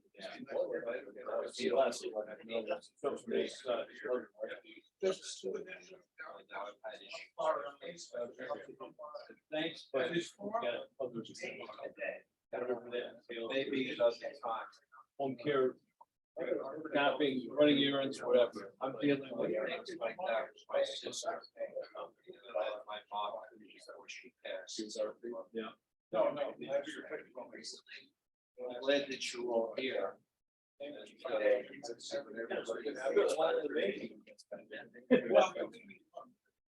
Let's see, how much for your book? 20. You can sign it maybe? I absolutely will. Give you 20. I'm glad you were able to pull this off and Have this panel. Thanks to for having your friends and colleagues here. Are you gonna do anything visual? Thank you very much. No, thank you, Look Steve. forward to reading about the guys. No, this is strictly in person, no, technology, just, you go here and these guys are gonna talk. I look forward to that. Some reading questions and they're gonna carry the day. 24th, we're up last, I think, this is the last. Yeah. So we run beyond 45 minutes. I'm okay with that. I don't imagine any of these. So if it goes beyond that, then that's okay. I'm gonna take a run in the restroom. And I'll be right back. Okay. Then I'll introduce you. Just like people are calling.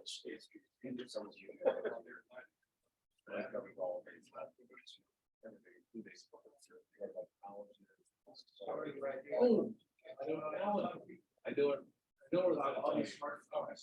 There was a lot. You can see the one over there. Yeah, last week I got a call from Bobby Seameyer. Oh,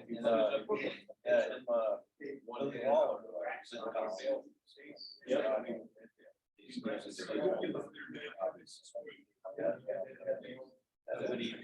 Nice. And I was just in Chicago last weekend. Oh, yeah.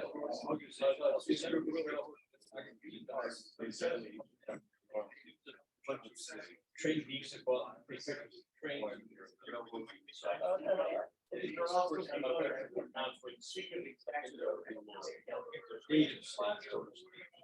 It's bad. House for college there, Chicago. And looking for next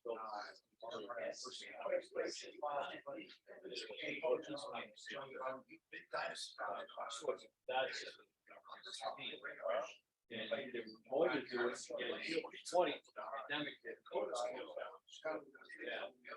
So in the meantime, the organization do this breakthrough years ago. Last year, I left that behind in Chicago.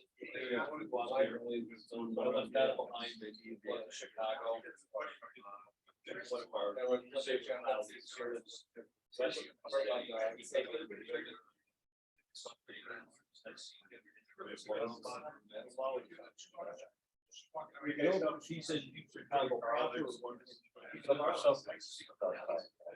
I think it's huge and flat. So expansive. Like Fred, you said, St. Charles, probably 25 miles. Dinner. Lake Forest. And then they got hardwood. Basically.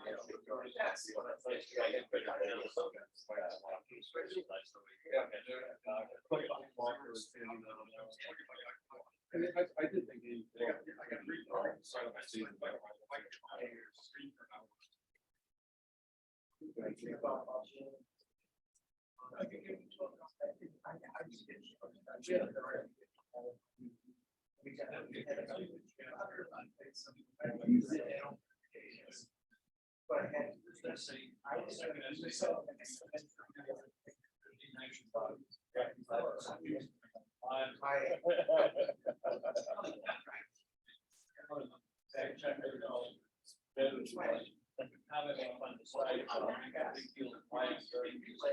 Second base.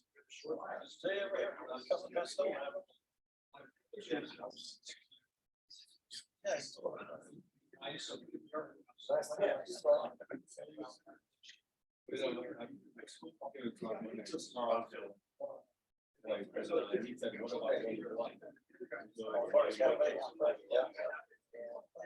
He was like one game.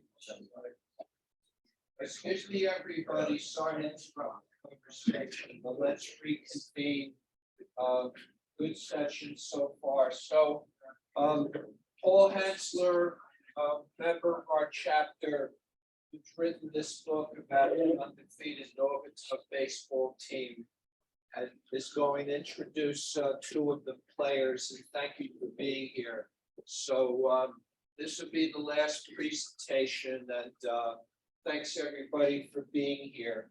And remember, everyone should please give Alan Cohen, our treasurer, $5 to defray expenses. So take it away, Paul and friends. Thank you for being here. Thank you. We're all familiar, Society for American Baseball Research. We talk about the Negro leagues, the major leagues and all these different manifestations like we just saw from the 1800s. Well, now we get to talk about high school baseball in a little bit more detail. So, with much good reason. Some of you might remember that our spring general meeting last year, for the other buildings, that book had just come out. Pride of the Greyhounds had just come out shortly before then, and because of other considerations and such, I couldn't make the meeting in fall meeting in October. So we're a little bit late beyond the 50th anniversary of the end of the great 64-game winning streak, but two of the former star players really have been very kind in allowing me to allowing their words to be used in the work that I produced. But very happy that they're here to join us here today. So the far right in the UConn sweatshirt there, Dave Mowry, third baseman extraordinaire and one of the co-captains from 1972. You're heavily left-handed dominant, I think, Paul. A little bit both. The small things I do left, the big things I do right. But a little hint of where he played on the field. He was a Brooks Robinson model fielder. So that's a little bit hit. Third baseman extraordinaire. It was great doing the research and going through old newspaper accounts and seeing all the great plays that he made at third base. Still have that well? Am I remembering correct that you also put one out in the Legion game down in West Haven Stadium? Did you put one out down there? Oh, I thought there was a game you did, but in very un-Brooks-like fashion, however, I had to look this up. Brooks Robinson played for 23 years in the major leagues and stole 28 bases. He probably stole 28 bases in any given season between high school and American Legion ball. So, so he was a speed demon and a great guy with the glove. So thanks, Dave, for joining us. It was a pitcher's for life. So you'd be very, very comfortable pitching when you knew you had somebody at the hot corner, sucking down those line drives, hot shots. So. And one of the guys serving up some of those pitches, Jim Hankey in the center here, co-captain or one of the tri-captains from 1971. I like embarrassing you because I'm still proud to say you're probably one of the finest all-around athletes ever by the world. Naugatuck, football, basketball, and baseball especially. Just as to fall asleep at third base when he pitched. Stuck everybody out. Here. But just as in any good baseball organization, what I'm thinking in terms of doing just to kick things off is to kind of set the clock at 1967. If we think of the Birmingham AA team of the Kansas City Athletics in 1967, they had Joe Rudy and Reggie Jackson and Rick Monday and a bunch of young athletics that really came up along and finally culminated in the championship clubs of the early 1970s. We had similar circumstances in Naugatuck with St. Francis winning the New England baseball championship, parochial championship. So describe your experiences in St. Francis as the earliest stages of the great high school teams really coming into play in the late 1960s. If I can interject, all right, because we played together on St. Francis, but you also played year after, right, high school. But it tends to go a little bit beyond before 1967. Naugatuck was always noted for a great football. They had an arch rival at Ansonia High School, which it's over 100 years old. Yeah, the tradition is still alive, very much alive in both towns. But anyways, there's a bunch of us that started out in 1964. We had a Peter J. Foley Midland. There were a bunch of great players that played. At that point in time, it seemed like the stars all aligned in one, realm, like that. But 1964, we played on the 12-year-old All-Star team. We were the first team in ever Naugatuck in the Waterbury area District 3 championship. I'd like to say that it all started was there, all right, because then it went on and we went David, myself, Tony Campbell, who was our catcher, Gary Betsy, who was our shortstop, Bill Hickok, who was an outfielder. The five of us were on the St. Francis team, St. Francis Naugatuck. And at that point in time, we didn't have a coach. Well, actually, basketball, we didn't have a coach. Because we also won the Waterbury Parochial League Championship in basketball. But on to baseball, we had a very formative team. I mean, we were very, it was luck. There's luck in everything. You come back after you're down 4-2, and there's a grand slam home run that wins the game and stuff. We ended up the regular season 10-0, right? And then we played the Greater Hartford tournament, which was there were 2 games there.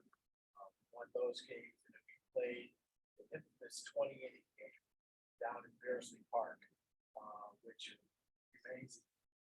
So very expensive. It was Bearsley Park down in Bridgeport. Oh, okay. So, Bearsley Park in Bridgeport. Excuse me. Yeah, no problem. And we played 28 games. And I was both pitchers pitched 20 innings. I was one of the guys that pitched 28 games. Yeah. But Plus strikeouts. ironically enough, the pitcher I pitched against, or we played against, was his name was Sam Garino. And Sam Garino, back in what was it? 2 years. 2 years earlier, had pitched Stanford, City of Stanford Little League to World Series, Little League World Series. The Lions, yeah. And so this guy stood about 6'2", and he was, I mean, the arms out of this, right? At that time, St. Cecilia's played 20 games, and they didn't have jeans, right? He had a cut T-shirt where you're looking at his, oh crap, the guy threw pretty hard, and so, take. 20 innings, both pitchers pitched the whole game, 20 some strikeouts each. We were behind early. And we weren't doing much against this guy. But I was a good hitter back then.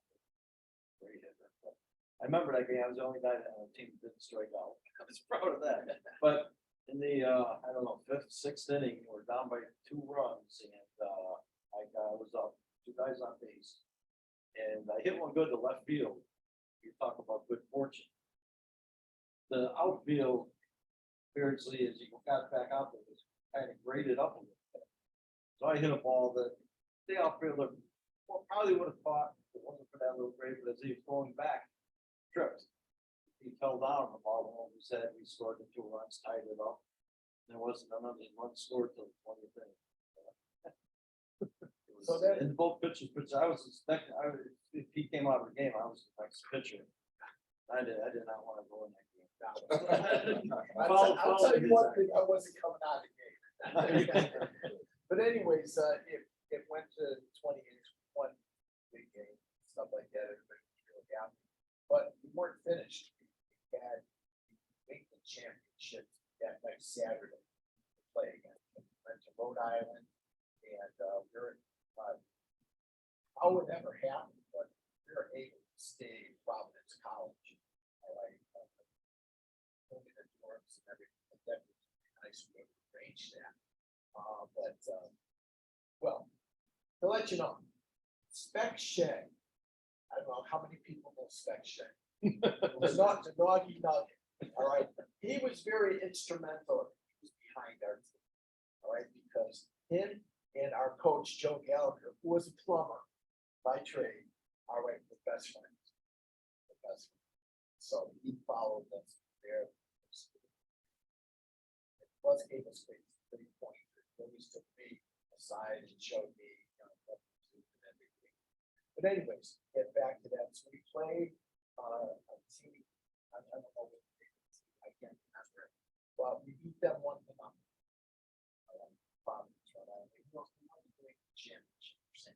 And so what grade level was this? Eighth grade. Eighth. He was eighth, Okay, I was great, seventh. yeah. Good start. All right, and so I believe that's what carried us on, because then we all got together, we all went into high school, you know, the 12-year-olds and stuff like that from Hillside School, which wasn't a Catholic school.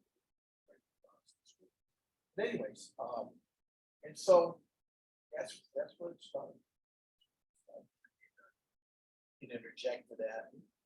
And moving on beyond now, eighth grade going into high school, we have to touch on the players and just students in general, like myself, finally getting to high school and meeting the immortal Ray Lagenza. So we're going to have the Mount Rushmore of high school coaches in Connecticut. Ray Lagenza's face is going to be up there as one of the prime movers and shakers of success that he engendered in the program they brought along.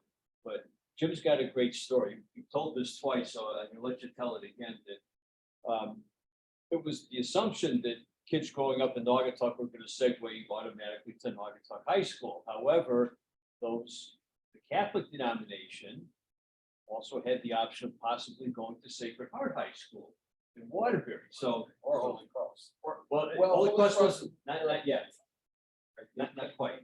Later, that was. Not So quite. anyways, when, So take it, Jim. all right, this was sort of, I always heard what kind of guy Ray Lagenza was, great baseball coach, and sure my cousins and stuff like that, they would say, yeah, I played for him. My sister's boyfriend played for him in '67, and said that, oh yeah, he's tough, that's you. So, you know, being a pitcher, which I was mostly a pitcher, you got to be pretty confident. Not cocky, but confident. All right, and say, you got to hit my best pitch. So he was. We finished with St. Francis in that summer. Somebody got the bright idea of saying, "Well, listen, we're going to have senior Babe Ruth All-Stars play St. Francis." All right, that would be great. He ended up losing one, but I'm out on the mound and finishing up my warm-ups, throwing the ball around, and I get the ball and I'm walking back. Ray Lagenza happens to be the base coach, the base umpire, right? And so he's going, "Hi Jim, how are you?" You know, I got to use his voice there. It's comical. And he says, "You had a great. You guys had a great year with St. Francis and everything. We did the championship." He said, "Are you excited about playing for Naughty next year?" And I just looked at him. I said, "I don't, like, Mr. Lagenza." I didn't say close to that. I said, "Geez, Mr. Lagenza, if it's up to my mother, I'm going to Sacred Heart." All right. So he's like, he just the facial feature. I'll never ever forget. But that was my first tweak of Ray Lagenza, and you know, it's like a like-dislike relationship. Well, I do respect the man. I do respect the man. Helped us. Help good players be great players. And then also bring it on to our business years after high school and college. He helped us all to get that job, to persevere, and to go and get that good job. Dave, your experience when you first met Ray, in your interaction. I know a couple of times we talked in interviews for the book. You said, "Yeah, I had her out with the old man a couple of times." In fact, that shocked the hell out of me. He said, "Who would stand up to Ray Lagenza?" Well, I had a personality that some people were intimidated by him. They did stuff I could just get pissed off. So it made me better. Trying to improve myself. You know, he gave me as a sophomore, first game of the year. I didn't start that, but I didn't know how much I was going to play that year. But, it was probably against St. Bernard's, and it was late in the game. We were ahead by quite a few runs, and still, this is just a regular game to play. I don't know. Up until that point, I never played outfield in my life. Never. I was a shortstop and a pitcher. Little League, St. Francis, never ever played outfield ever. And late in the game, we're up by a few. Do you remember this? So, but anyway, down at Breed's Field, we're playing because it was the high school field was wet. Right field was kind of the short right field of the river, Naugatuck River. But about seventh inning, he comes over to me. He says, "You're going into right field." I was like, right field. So anyway, I go out to right field. Never played it. I literally never played outfield. And they started getting a little bit hot. They got a couple of runs. They had a couple of guys on base. We were still probably ahead by 3 runs. Maybe by then. So anyway, this hitter gets up, a stocky left-handed hitter, good hitter. But when the guy came up, I just naturally started moving back, and it's still here. The coach yelling at me, telling me to come in. I'm inching my way in. It's like okay, well, I want it. So anyway, sure enough, this guy hits a line shot between second and first. And being an infielder, I just naturally charged it, and they were able to catch it on one hop. And before I caught it, I was just going to go into second base. I didn't play outfield, but out of the corner of my eye, I could see this guy, and he was, he wasn't a very fast runner. I could see, he's not even halfway to first base yet. And this next thing I know, I go over to first base, and I got him out. That was the last time of the game. So the only time I ever touched the ball as an outfielder ever, I threw a guy out of first base. I'm surprised you didn't play right field even more. Well, the next day, that's another thing. I never played third base in my life. And then the next day of practice, much to Dave Welch's chagrin, he put me at third base, and then I started every game. So I was able to be in every game of the whole street. So that was more luck than anything. So that's how that started. And then come 1969, Jim was a sophomore, still going chronologically more or less here. But 1969 as one of the great climactic moments of probably high school baseball history in Connecticut, not just Naugatuck, but the whole state. And final game, it's called Class A back then. Class A final is down at Yale Field, Lyman Hall against Naugatuck. And somebody's throwing a no-hitter, going into the bottom of the ninth inning. Top of the ninth inning. 2 outs, nobody on, 2 strikes on the batter, and pick it up. Well, what happened? Well, there was one guy. And so I mean, it was 2 outs, 2 strikes. I threw an outside pitch. Right, the next pitch I came.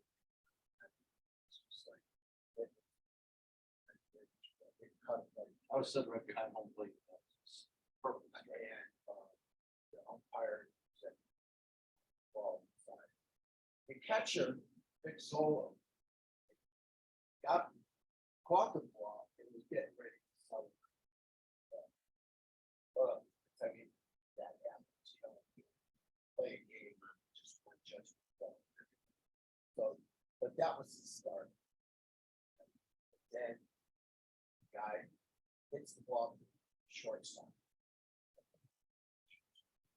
It went through his leg. Now, you wouldn't mind, but I don't think that it happens. The thing is, don't always every day. Your defensive situations. We get out there on that field. We get out of class 2, 1:50, 2 o'clock. And quarter after 2, you better be on that field. You got 5 laps. It's up to the 3 tri-cap. Sure. So you get down, everybody's running down the stairs because you had to go down into the, like a cavern there. And they're throwing off their clothes and everything, getting their practice jerseys on. All right, so you're going out, and But anyways, this is what it is. I mean, you practice. You know, first baseman stretching, knowing what way to stretch for a ball when it's thrown in that direction. You know, using your feet, switching, like, you know, and every base is like that for a force play. Not getting away from this. And so, okay, so goes between. So there's runners on first and second. Next guy up. All right. Gets a single. Second base. At that point in time, I must have thrown about pitches. Because I also walked. All right. Struck out again. But I was fine. But I'm not going to show him that I'm tired. He folks pick me out. So next guy that got up.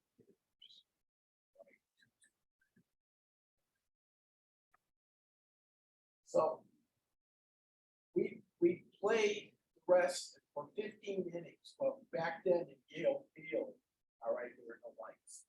So the game was called on kind of darkness. And CIAC rules is for the state championship game, you have to play 9 innings again. From the start. All right, so yeah, I think the game was on Friday. All right, and that Monday we had to play back down in Yale Field. All right, so we went 10 innings. We lost 1-2. Right, but coming back on the bus, we very quiet. Sonder did most things.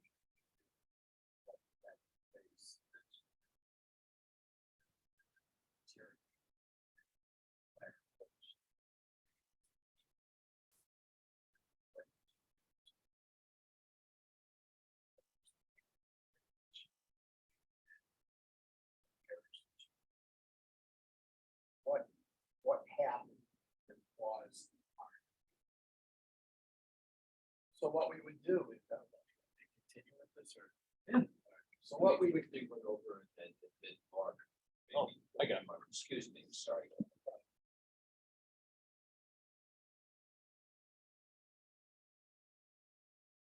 so what Thank you, Paul. so what we would do, especially at the end of the season, we would pull us out of class. Send somebody up and say, Jim, you have to go see. I was. As I'm walking down, all right, and I find the catcher, and so they're coming up. And he didn't look very happy. Matter of fact, he had tears in his eyes. And I'm thinking to myself, holy shit. So I'm going down there. Jump ahead a little bit, or jump back. I sort of knew what was going to happen, all right, because I was a sophomore, but I also played varsity after freshman year. So I knew what his tactics were as far as, you know, talking to you about what you did, what this and that. So I went home that night and I was pretty dejected.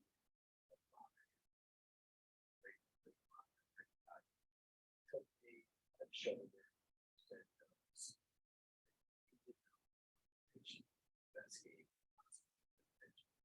It's just not the cards. Right? Things happen in baseball. It's a funny game. Right? You did nothing wrong. You did nothing wrong. And she kept on pumping that, you know, courage into me and everything. And he better not say anything or about you doing wrong or wrong. So my father took the more approach. Like, I'm like, Dad. So anyways, then I went down and he said, well,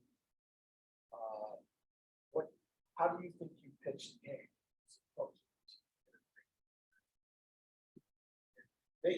My mother and father told me not to be sarcastic, and I did. I respect the man. I think great guy, I think he's a great coach, but I'm gonna stand up for rights to baseball player. And, you know, there were a lot of things that were said, I'm not gonna bore you with it. But it came down to, he said, well, he would grade us. And I said, well, coach, all right, if I can say something to you, all right, can I grade you? All right, I said, I grade you. He got, like, I said, coach, you saw me struggling out there.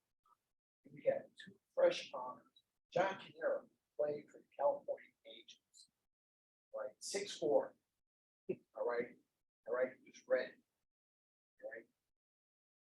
Why did you think that? Right. Wasn't the no hitter was gone, right? So what's there to go? You're going for the state championship game, right? So we pull all stops out, right? And that was my argument.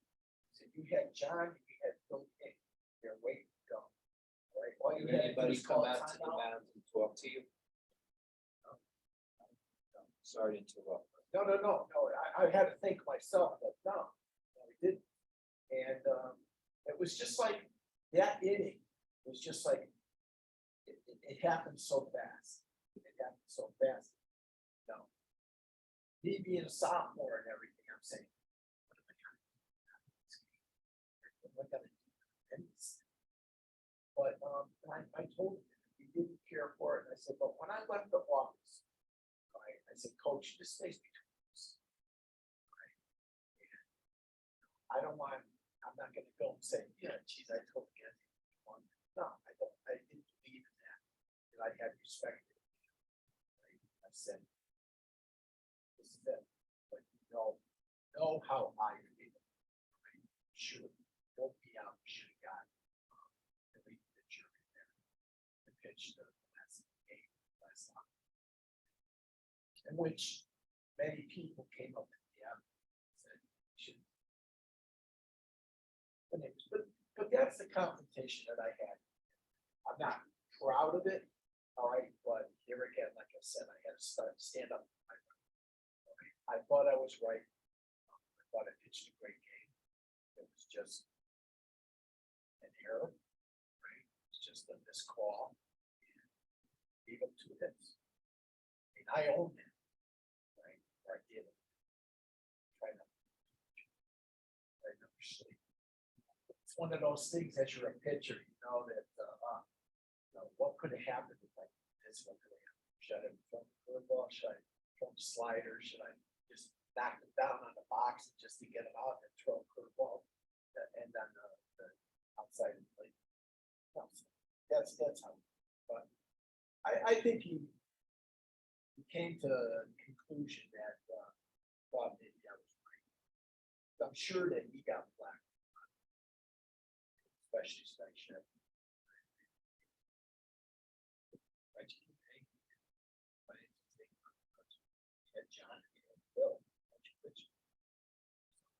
That's one thing, this particular team, the 1969 team, had 3 frontline starting pitchers, John Canero, who ended up in the Angels system and got his cup of coffee with the Angels, and Bill King, who was the senior, so a senior, junior, or sophomore each. But as painful as that was, losing the state championship that year, it was a wonderful precursor because then that summer, our American Legion team, which was basically a mirror image, almost the same roster. We did have one ringer, G. Massa, had eligibility left, and he was able to come back and play for the Legion team.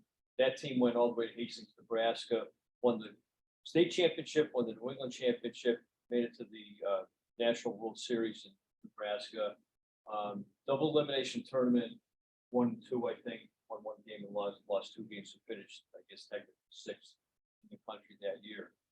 And that in turn serves as a springboard for April of 1970 and winning game 1 of what would become 64-game winning streak. Dave, you were a member of the teams 70 through 72.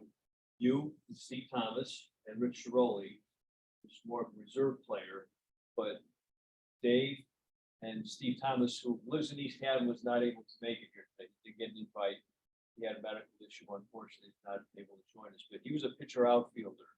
And he was one of the stars of those teams as well, so. I want to go back to that game. Just when you said you wish I was a shortstop, the game that we got beat by the St. Francis got beat by the Babe Ruth All-Stars. Remember the ground ball shortstop that took the bad hop over my shoulder. That's the one that scored. So, still, I still should have. But now 1970 now kicks off, and we run the table through the regular season, and you're not a full starter at that point. The first game, after that second game, I started. Okay, that's right, because Ernie Bissett moved over to the shortstop. And to give you an idea of the overall quality, we had Ernie Bissett. Well, John Canero was drafted by Pittsburgh following high school, did not sign, went to Eastern Connecticut State University, college back then.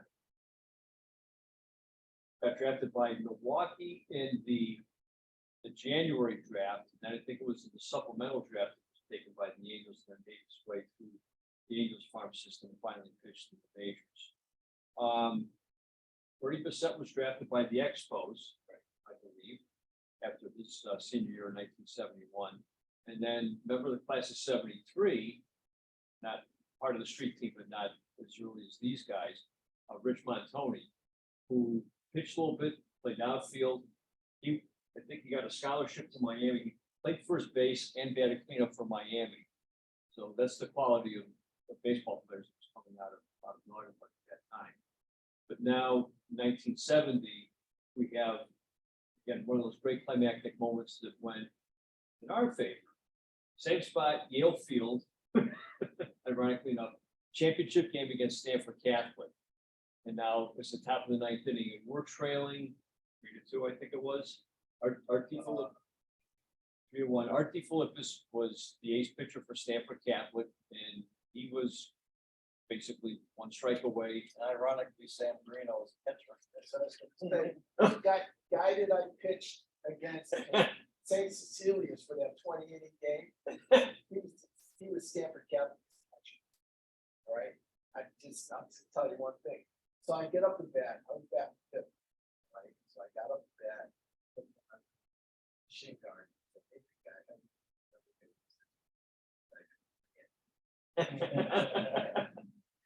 He says, "But you know something?" He says, I said, "Okay, hey, we got 90 place, so let's see. But good luck, Gary." And I hit his shit a little harder. But now we get down to 2 outs, nobody on base. Naugatuck side of the field is rejected. It's full house at Yale Field. And Tommy Summers, our world-class center fielder, bat was good with the glove as Dave was at third base. Best center fielder I ever played. Yep. And he comes up, he hits a hot hopper down the third baseline, and the ball is fielded by Bob Robustelli, Andy Robustelli, Rick Robustelli. Fields the ball, and Jim was in the on-deck circle and had the best seat in the house to witness what transpires. Take it away. He grabs the ball like this, all right, at the third base is right here. So it's fair ball. He holds on. He holds on to it, thinking that it's foul ball. The flip is on the mound, says, throw that ball to first base. So he threw it, Tommy was fast. He went from my thing. So it was runners first and second. So I got him. I hit a line drive single over second baseman's head, and that brought him to his feet. Tom Zacco, pitcher, did not need a DH, not this guy. Remember, we're men. So all of a sudden now the series of events starts to fall apart for Stanford Catholic, just the same way that a year earlier, things went wrong after the no-hitter was lost. So we not only end up tying the game, go ahead, 4-3, And now we have to play out the tense bottom of the ninth inning, which we did. And in somewhat unexpected fashion, after being down by 2 runs, going into the last up, top of the ninth inning, pulling it out. And I remember following the crowd back to the high school after the game. And these guys pile out of the bus, and it was a little marsh, a little pond out in the front property of the high school. Oh, okay. But how we got to that point, all right, because of history, it was 3-2, right? The flip is just lost. He just lost it. And the next 2 guys, he just 1, 2, 3, 4. Just lost it. His coach was coming out. He said, "You get back." High school senior, tell him a seasoned coach to do that. But from what I understand, him and Bill Costelli had it out on the bus. You know, happened. Yeah, he wants to fight. But anyways, we walked him. Anyway, I guess we brought it in. That was, we won that game. But, you know, we lost the year before. Right? Yeah, we should have won. Right? If we won, yeah, we should have won. Right? So, you know, baseball is a funny sport. It all evens out. But anyway, I was kind of a weak hitting third baseman when I was in sophomore. And I'm the one that got up when we're down by a run. Bases loaded, we're down by a run. And I had a couple of foul balls on this guy, best I had that day. So anyway, this guy's wild as hell, like I said. So in the on deck circle, Kenza comes out, all line, puts his arm around me. His exact words: "If you swing the bat, you'll never play ball from me again." Talk about confidence. He had confidence in my shortness, I guess. So anyway, all 4 pitches were like over there. And I don't know if we came down to 2 strikes and there was anything close, I probably would swing. That's who I was. But luckily it didn't. So anyway, we tied the game, then he walked the next guy. And that was my first experience going to a high school baseball game. I was still in 8th grade at that point. And we had seats on the third base side, kind of in back in the on deck circle. That was John Minicucci and some other friend of his we picked up. And Bill Hickok, our catcher, came up. And in the midst of all this stuff going on, where DeFilippis just can't find the plate at all, Bill swings at one, like up in his eyes, like tomahawked it. And all this, all this around just groaned. And I think John or myself or the bunch said, "What are you doing?" And finally just calmed down and again, just let all the pitches go by. Well, it's, I mean, you know, our what was, I mean, he was drafted senior year by Washington Senators back then, Washington Senators. And I mean, he had very high velocity. Plus, he was a left-handed ball. Kept on, I knew this, kept on tailing away. Right-handed bat, right? So my 2 hits that day were line drives over the second baseman's head because I know I was going to pitch. But I can't believe how he lost his cool so much, you know, knowing that he was going to professional status. And I think he just lost it. So we run the table. That made the perfect season. That was 22 in a row to that point. 18 in the regular season, 4 playoff games during the tournament. And again, still designated at that time as Class A. And now into 1971, Jim's senior year, Dave's junior year, we lose some personnel along the way, but now we have some capable fill-ins. Steve Thomas now, who would have been joining us today, he emerges now as a new frontline pitcher. And in the 1970 tournament, John Canero was the winning pitcher in all 4 games. He didn't start all, but he was the winning pitcher in all 4 games. We run the table in the regular season in 1971. Now come tournament time, same thing happens pitching wise. We had a guy by the name of Bob Mitchell, who was the pitcher of record in all four wins. Because your arm was I had my rotator cuff. Ricky pitch during the season, senior year. Guy was trying to steal home. For some reason, I didn't work. One of the guys, it's in the book. One of the guys said that was sitting on the bench. He said, "I heard a ball pop."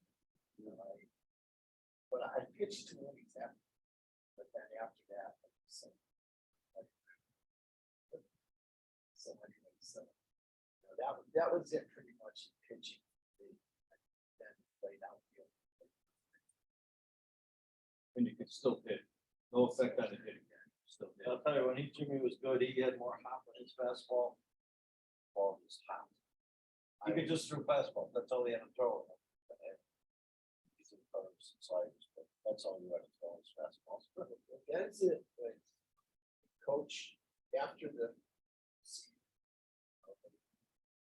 he wouldn't let anybody know. I had scouts at they sent me Christmas. That's for the Expos. All right. But then you're playing in so many high school. They were up. John was pitching. John got in trouble for down 4-2. And the runners on second and third. He had to come in. So that day, I was excited. I felt like I could throw a baseball through a wall. And so I got up on the mound, which I love because Ansonians know and feel their mound a little higher. I used to love that because I used to always exercise my legs. You know, my item is top seat. Right? I used to love how he used to do the exercises for his legs to get, more velocity off them. So the drive. So that's what I love with a high mound. So I was throwing the ball. I struck out the first guy, I struck out the second guy, and the guy popped up in your face. He eventually, but at the end of the game, comes up to me and says, the Met scout was there. Scout was there, and he had done his judgment. I said, okay, good night. For a high school kid, junior year, to be throwing a 90-mile-an-hour fastball, could be unheard of. Didn't last long. I mean, that day I felt like I was throwing a ball to the wall. Yeah, even the Sacred Heart High School, Sasso, said made a comment in the paper,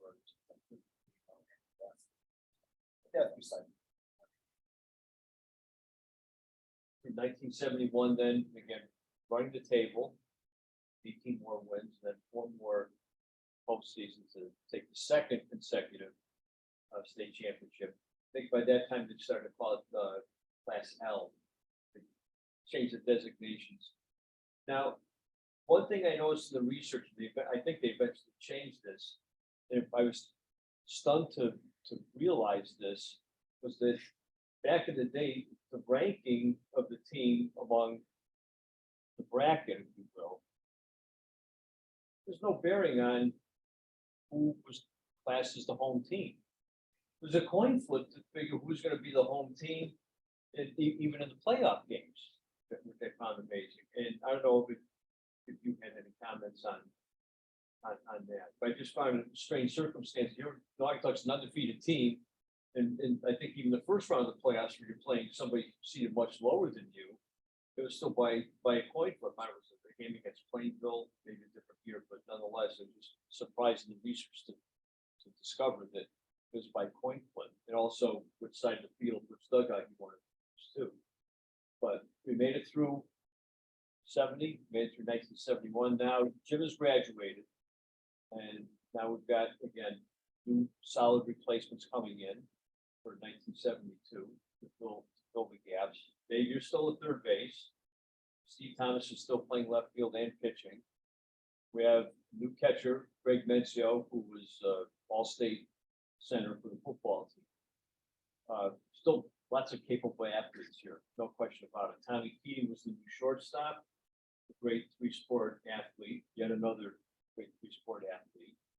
And now we are Bernie Palmer. Bernie Palmer's now. We had three players that were captains in three sports. Trifectas. Which Well, reminds- Bernie Palmer was a senior, all right? Left his senior year. He was the quarterback for UConn.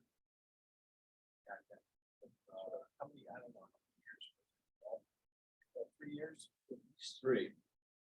At least three.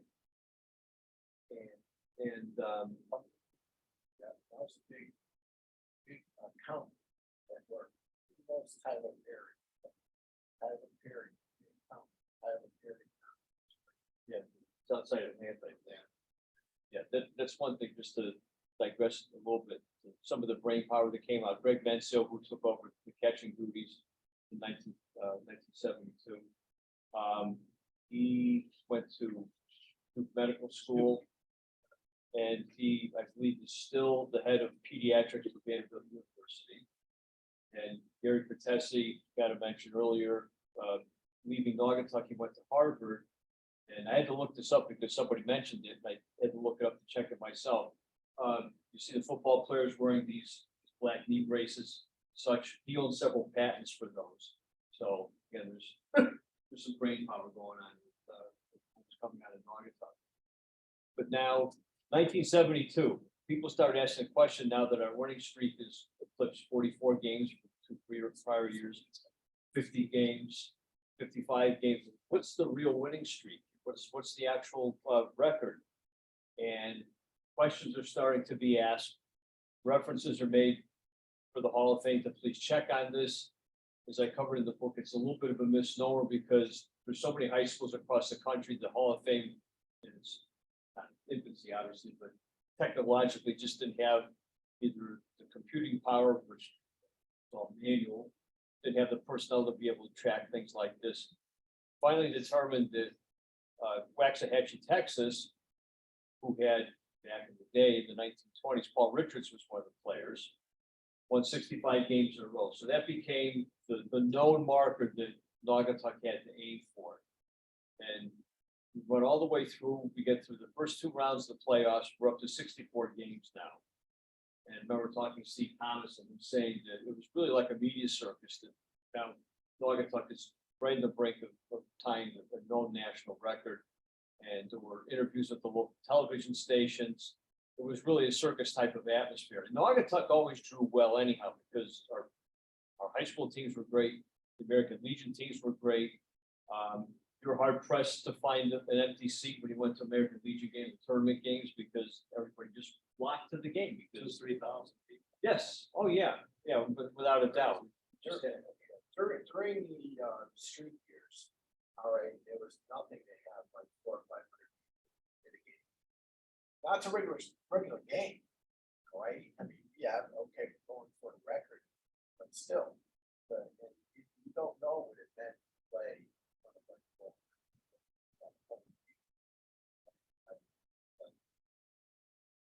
Get really pumped up, right? That's like the 12th player on your team. But anyways, They come just to watch us lose. They want to be there. On our away games, they would come to watch us lose, you know. They don't sit sometimes. But it's just phenomenal. You go to a state tournament game down in Yale Field, 6,000-7,000 people. I mean, and it's on radio. It's on like what was done. WWW. WWW, and you have them announcing the game. And my sister, she married her husband. He was the vice president of Uniworld, and it's like she'd be walking down the hallway, all right, and that's all she'd hear: WWW radio stations with everybody in their office and everything. She goes, the whole town. My mom worked at a building, so the radio was Yeah, on there. It was just the backing was on. And it's the stars were aligned. It's just one perfect time. First of all, living in the town. Right? It's supposed to be 7. All right, and they all were big sports fans. Big sports fans. Every time you walk down Church Street, hey, it's what it is now. It's a little different. You got 37. It's magic. Just imagine. I wouldn't see. Then we come to the faithful game number 65, potential win number 65. And Just real quick, though. Just the season itself, there was games being rained out, playing a bunch of games at a short period of time. And what do we have? 5 or 6 extra innings. It was crazy. We that one game that stadium against Wilby. Oh yeah. Jimmy Arline. Jim Arline. That's very true. 20-something strikeouts. Yeah. 21 strikeouts and 14 walks. He pitched 14 innings. I think the 20 innings is bad, and this was right up in that same caliber. Well, the guy, there was 2 outs. All right, Greyhounds, Smoky was down, right, and there was 2 outs left. Ball hit to the first base, high fly ball. It was in foul territory. It wasn't even that high. Foul territory. And he was just judged. The next guy, the guy got retrieved, hit a double. There's Bill Grabowski.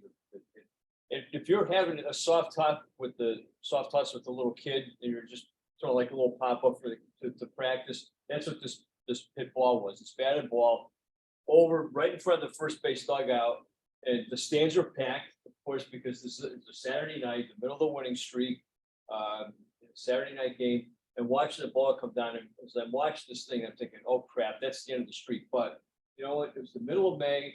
There's still a bunch of games left, the tournament to look forward to, and it was a Marv Thornberry moment. Like just hit the glove. So Bill Grabowski. And sorry. And that's what transpired. That Bill Grabowski said, get back in the box. And the next pitch, he said, barely, it was just high. It was just high for ball 4. And that was the unraveling. This is the 9th inning, by the way. We ended up tying the game at 2, I think, at that point. And game ended up going 14 innings and pulled that one out. But you're absolutely right. And Steve Thomas, pitcher, mentioned that to me in the interview, saying that it was almost like a professional-like atmosphere as the streak started getting higher and higher because more interest going in, more press was coming in. But as I noted in the book, because of a series of rainouts, by the end of May, there was something like 7 games in a 10-day stretch, which for high school is unheard of. So it's almost like the schedule itself reached a professional level because you're playing so frequently to make sure that all the games were made up. And that was trying on the players and the pitching staff too. But again, the persistence following through with all this, not quitting, that was all part of the spirit of Naugatuck. And then we get to Yale Field yet again against Shelton. I want to add one quick thing about a game example, about the pressure that was on us. Like I said, I was a pretty good fielder, didn't make it. This one game, basically loaded 2 outs, and I had a lot of range. It was a ball hit toward shortstop, but not hit real hard. I feel that by the time I had it, I was so close to second base that I flipped it this way, I flipped it this way, I flipped it underhand, and went over to second base. So they scored 2 runs on that play. So at that point, I thought I was going to do that. So that's going to be the reason. And talk about pressure. God, that's something. But we came back, and that was another expert. We finally tied it up somehow, and then we got it won the game. So there was a lot of luck with those wins. There were blowouts. There were very, very close games, extra innings, and there was a lot of luck. No one ever put out a lot of luck and without really good coaching. Yeah. We haven't talked a lot about the coaching part. But I mean, your books about against how Brady was. I mean, our practices, you didn't waste a second. They were the most efficient practices you can think of. Always a purpose to everything. If you daydream for 2 seconds, he was all over you doing running laps. It was even in the regular season, even with a game, all right, you're you know, the guys in the dugout, all right, all of a sudden, the attorney says, what's the count? You better know it. Once you got some laps after the next practice. Got Carter, Johnstown. We used to, I'm sorry, great coach though. He was a great coach. Then practice after practice, you know, over every situation. So when the day of the game came, there was no not knowing what to do. No matter what the situation was, we knew it. You know, we might make an error or something, but we knew what to do. Never taken by surprise. We always knew every situation exactly what that was a coach. Rich Ridzik was a first baseman at the end of the street, and I interviewed him. And I recall going to a game, it was Saturday afternoon, beautiful day, go to the game, and before the game started, and you're both very familiar with this, they have quick infield practice, and coach might just put the ball in front of home plate, catches, swipe it up, fire it down to second base to first base over to third. Precision throws all around the diamond. I mentioned this to Rich Ridzik, and he said, especially against the lesser disciplined teams like Waterbury, the teams that simply just weren't that good. He said cases like that, he said, we'd be ahead 2-0 before the game even started. Because they go through this ritual out there, and it had to be intimidating because everything was just so precise. And it's all through practice and diligence. That game, Final game against Shelton. Good game. They were a good team. We had played them. We played them in the preseason several times, but my junior year, senior year, beat them every time. Every time. Then this one game, they just played a better game. The coach of Shelton was Joe Bernardo. I'm sure a lot of you guys know Joe Bernardo. Yale. And from Shelton, and then I don't know, Yale baseball coach. Yale baseball coach. And, excellent guy. You know, great coach. Treated these guys.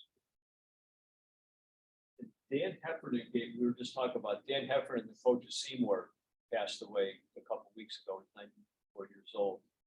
And I gave a copy of the book to Dan, delivered to him at his home. He lives minutes away from where I am in Beacon Falls.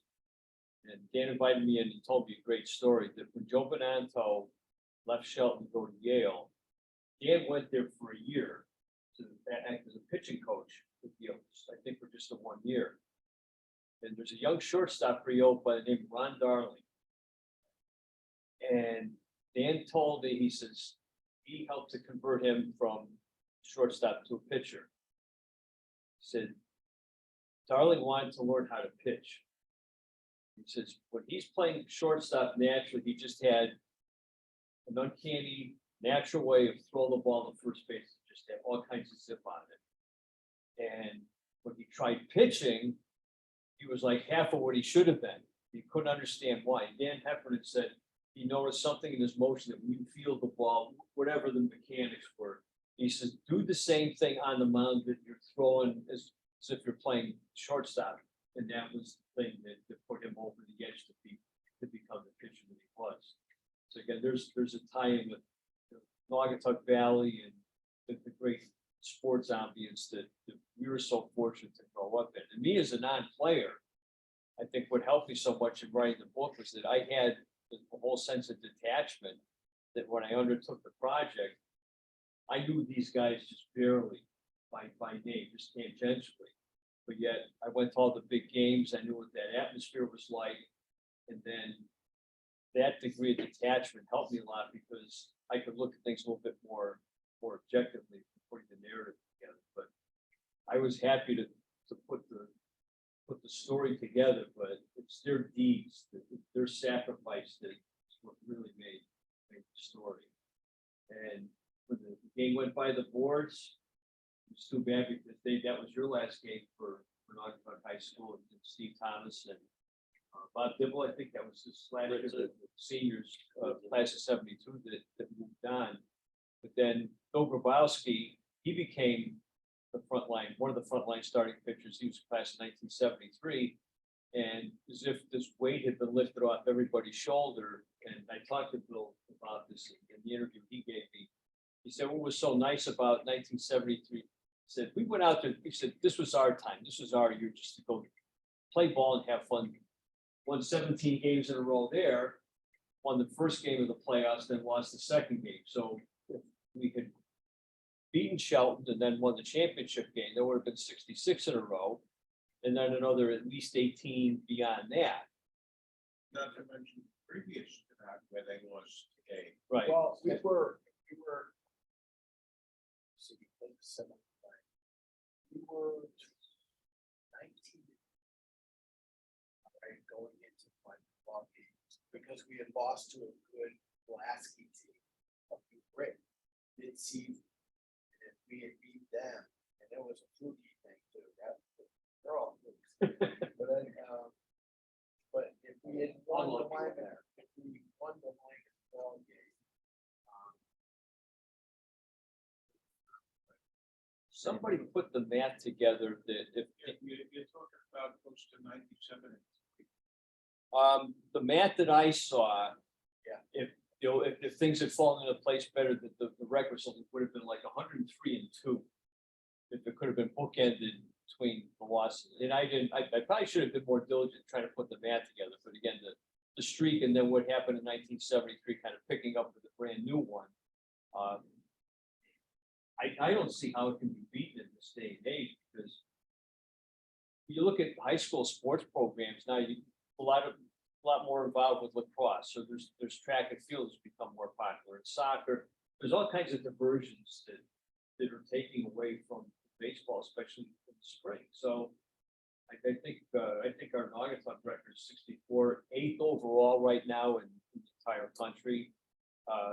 Several teams have passed that in more recent years, surprisingly.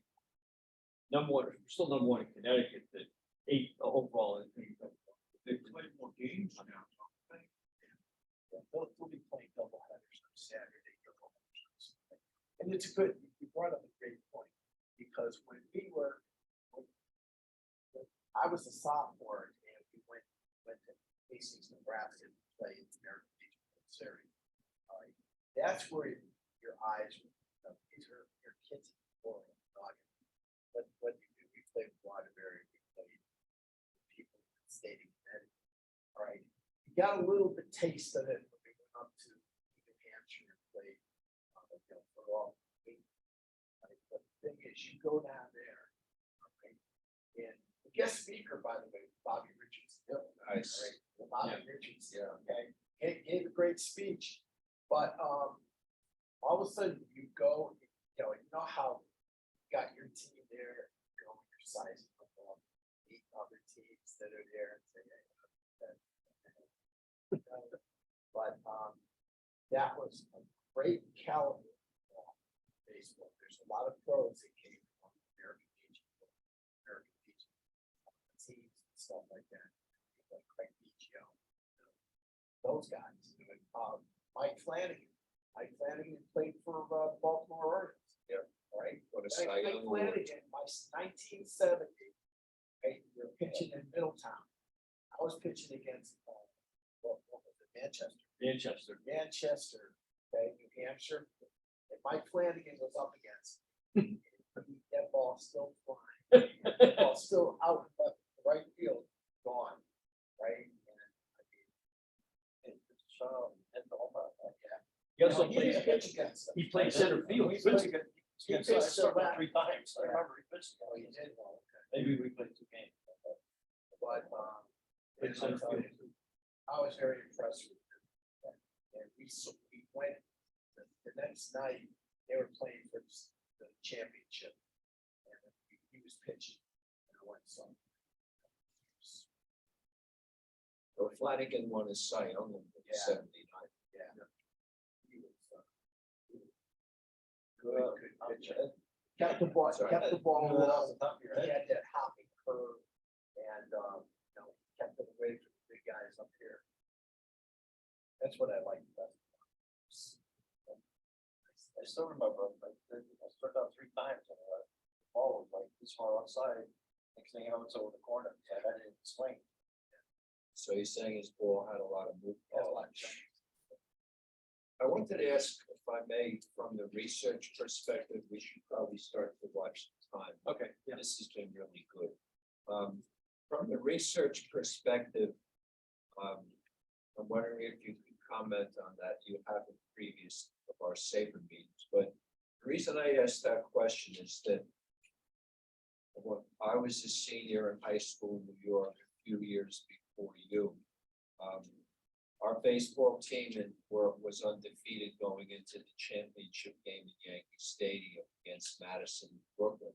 You know, we were in the Bronx, and we had a lead in the 8th inning, and then everything collapsed and we lost. It was the only game our team lost all year, and a bunch of us went to see it. I'm wondering about tracking down that kind of research, you know, similar to what you've done for these fine folks here. Well, I really had the good fortune to have multiple resources. I started initially with paper record, newspapers.com. I took out a trial subscription and saw that they had the Naugatuck Daily News. And a cursory look indicated that, oh, Naugatuck Daily News, it's got several years, the late 1960s, early 1970s. This is great. I think just, well, I made the mistaken assumption that they had every single paper and every page in every newspaper. And that did not happen at all with the Naugatuck Daily News. There were a lot of gaps in it. But Jim had some scrapbook material that was from my couldn't get in libraries during the pandemic. Well, you should have, I had a way to sneak around it, But I got. But Steve Thomas, who couldn't make it today, his father curated scrapbooks with the newspaper articles of every game that his son played in, as Dave's father did. So Steve actually had, as I learned kind of after the fact, he gave me the high school one, but I guess he had several other ones because Steve also, John Canera, our stud from 1970, went to Eastern, played for Bill Holowati, set all kinds of pitching records up there. Steve Thomas, 2 years later, followed him to Eastern, and Steve broke most of John's records up there. Again, that's the quality that we had in Naugatuck. And they went there, but they've had individual scrapbooks for a year, basically, which was a huge help. So I had the newspaper accounts right there, and then I had the good fortune of Susan Bigelow, who's a reference librarian at the state of Connecticut Library in Hartford. That even during the pandemic, when everything was shut down, she was able to get articles that just kind of fell through the gaps. So I would ask her for a really big game, she could get me the story from the Waterbury newspaper. And Steve Thomas's father, apparently somehow, wherever he worked, wherever he bought the paper, he was able to get them to paper register, which was nice too, because Shelton, big games that were played in New Haven, they always had covered paper register, which was nice that it was more than just the Valley paper. I appreciate hearing that in terms of some research I'd like to. But I lucked out with these guys because they had everything in a scrapbook. For whatever your purpose is, I would think that probably microphones. Yeah, I'd have to look at that because some of our players were also scattered by the major leagues and everything fell apart vis-a-vis, you know, what you guys went through. But you're really to be congratulated on that what you're accomplishing. Oh, it's a big team effort. That's how we. A lot of it in doing this is luck. I got known this first classic thing in SABR. So if a letter comes in from an old player to SABR, they steer them in my direction. So we got a letter once from a player. His name is John Kingman. He's up in Holyoke, Massachusetts. So whatever happened to South Africa, the MVP in the 1950 first SABR class. So I looked everything up and I said, well, signed with the Yankees for modest bonus, but he petered out around AAA. What did you know if this guy South Africa writes something? Seems everybody's writing. one of his neighbors, he lived out in Arizona. Prior to Delaware. One of his neighbors says, "You have a great, interesting story. People want to hear about what you left baseball, why you left baseball." So he wrote his book. I got the book for a grand total. This included shipping of under $10. And but I got it and I called and fell out. So we had a nice day. He basically left baseball to take care of his father, who had become ill back in Brooklyn. He played a little bit of semi-pro ball, and then he went to work for a bank. Then he worked for the phone company. So we're chatting, and everything's going on. He said, "Did you ever hear about Joe Nunziata?" No. So, well, Joe Nunziata was part of our New York team back in 1950. So was this guy Keenan, the lawyer in Massachusetts. So Apria tells me the story. John Keenan had also told me the story about Nunziata. Two guys telling me a story about this guy, that perks my interest, although it's a little shady. Well, this Joe Nunziata, who had a little bit of minor league experience in the Giants organization. Then, as so many players around that 1950s time, gets drafted during the Korean War. So comes back and he joins the New York Police Department. Well, he wound up involved in a book called Prince of the City. It's about New York corruption in the police force. And made into a movie, a very long, and it winds up, they tried to flip this Nunziata into being a bad guy to reveal all sorts of terrible things. I never would have known about this story. My mother had the book when it came out way back in the 60s or whatever it was. And the movie featured Jerry Orbach.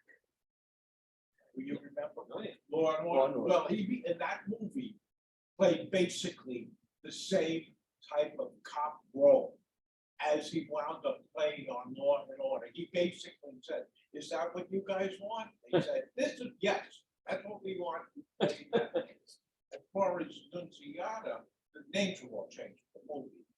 His character was played by a character actor. He was 6'5" in the movie, so he had a pretty substantial role. Oh, I can tell you, what happened with Nunziata was he was supposed to testify and all of that, and there was such shame, he shot himself.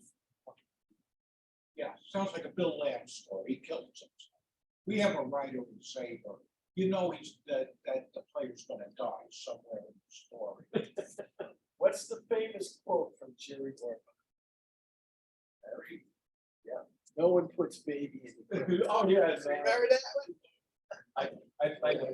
As we wrap up, I have this trivia question for one of our trivia experts. So this is for you, Tom Zacco. So one of our class of 1973, he was a street player. Bill Grabowski is one of our frontline pitchers. Great guy. What do Bill Grabowski, Sandy Koufax, Leon Jones, and Ricky Henderson have? Oh, that's easy. That's right, he throws left. Yep. Yeah. I wanted Tough to guy. add, by the Tough way, guy. and Darcy Stevens, of whom I spoke before, he's another one. I want to, before we wrap things up, and this has been really great. If you could talk, if you don't mind, about the aftermath that a lot of you played baseball at Eastern and maybe were scouted. Could you say a little bit, if you could, please, about that, if a lot of you stayed together? And also, in the current era, do you have reunions with your teammates, stuff like that? Well, thanks to Paul, yeah. We had a lot. Almost exactly a year ago, we had a lunch with street players. Nice. We had, in May, we had 1 very nice because we had our assistant coach, Joe Boyko, who's ailing right now. But and then we also had Joe Bonanno, the coach that beat us, all right, and a couple of his players, right, and you know, it was very nice. A couple of us got up to speed and stuff, and you know, it was about 6 years, right? No, Not that much. no, the total crowd number was like 33 people or so. We had, I think, 18 players and coaches that were, some of Ray Legenda's family came, 2 of his daughters came. A guy who was one of my classmates, he didn't play on the street team, but he came. He was sort of our master of ceremonies, Joe Bonanno. The guy who caught the ball, the foul ball to the last out that ended the winning streak, Shelton catcher, he caught the ball.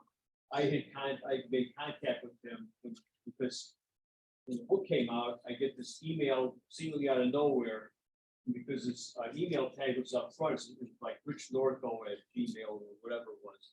As soon as I saw Rich Norco, I said, I can't believe this. He was wintering down in Florida at that point. He says, geez, I gotta get a copy of your book. And I'm thinking, he's coming back home from wintering in Florida. I'm gonna ask him to come to the lunch too. And I don't think he had seen Coach Bonanno in who knows how many years. So when this thing came out, it was just amazing to see connections between players that had seen each other in a long time, connections between players and who they were related to that I had no idea for all this time growing up in town. It was just a phenomenal experience for me as a writer, putting all this together. It's really tough to get everybody together. Because now he's out in Canterbury, which is at the extent of Connecticut, and so Stevie Thomas is up in that area. Portland. You know, so Where are you located? I'm not. I'm saying I'm born and raised. Did Yeah. you guys ever cross, although he was older, that you would build that? He's from Middletown. He's from Middletown, pitched a bit with the Mets. Pitched in the majors, but he was traded for Gil Hodges, became the manager. And he later became a coach at UConn. He's in Middletown. Yeah.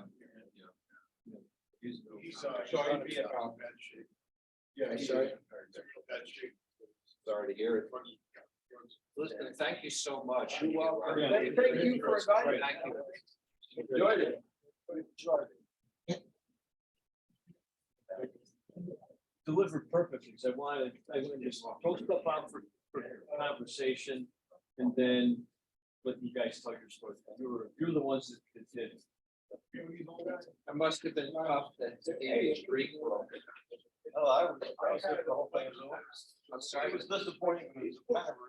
Yeah, I see. There was a lot of pressure there. I can see a point with that, but Especially once I had a taste, almost being the one that blew it. it sounds like you played a very good role. That's right. Thanks again. Thank you. Yeah, yeah. Well, many of these we got from university.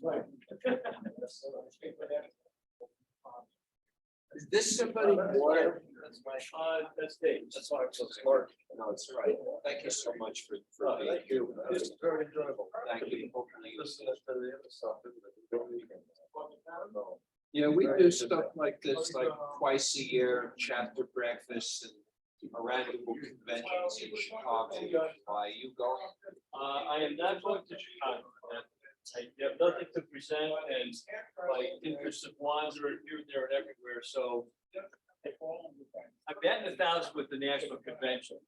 But it's their proposal to present, and I accept, then I go. Oh, okay, understandable. But I was just out in Chicago last week. Oh, okay, what was that? Center for Railroad Photography Art. Well, I like train. I like trains, so I can appreciate that. I took the train across Canada last summer. I do a lot of stuff like that, and I spent a lot of time in the Canadian Rockies, and I've got family in Seattle, so I go down there. So how was your baseball experience? Sir, I was more of a My second year, I thought I was gonna start at shortstop, and another guy named Mike Turchin showed up. Okay. Who ended up playing pro ball, so once he came, I was at the utility, and I ended up playing golf my last 2 years. Oh, okay. Well, you guys had a great run there. It was one guy on block. Interviewing is I did so many of these guys. Called Stratomatic, and learning about the history of the game, old timers. I'm in the Stratomatic League with Mark Cantor and Joe Runty. In fact, I played Joe Runty tonight. Came into New York. So, in your teenage years, watch, have the opportunity to watch high school baseball, you just get swept into the sport. Well, that's why I brought up that, I'll shut this down, that his senior year, our senior year, a whole bunch of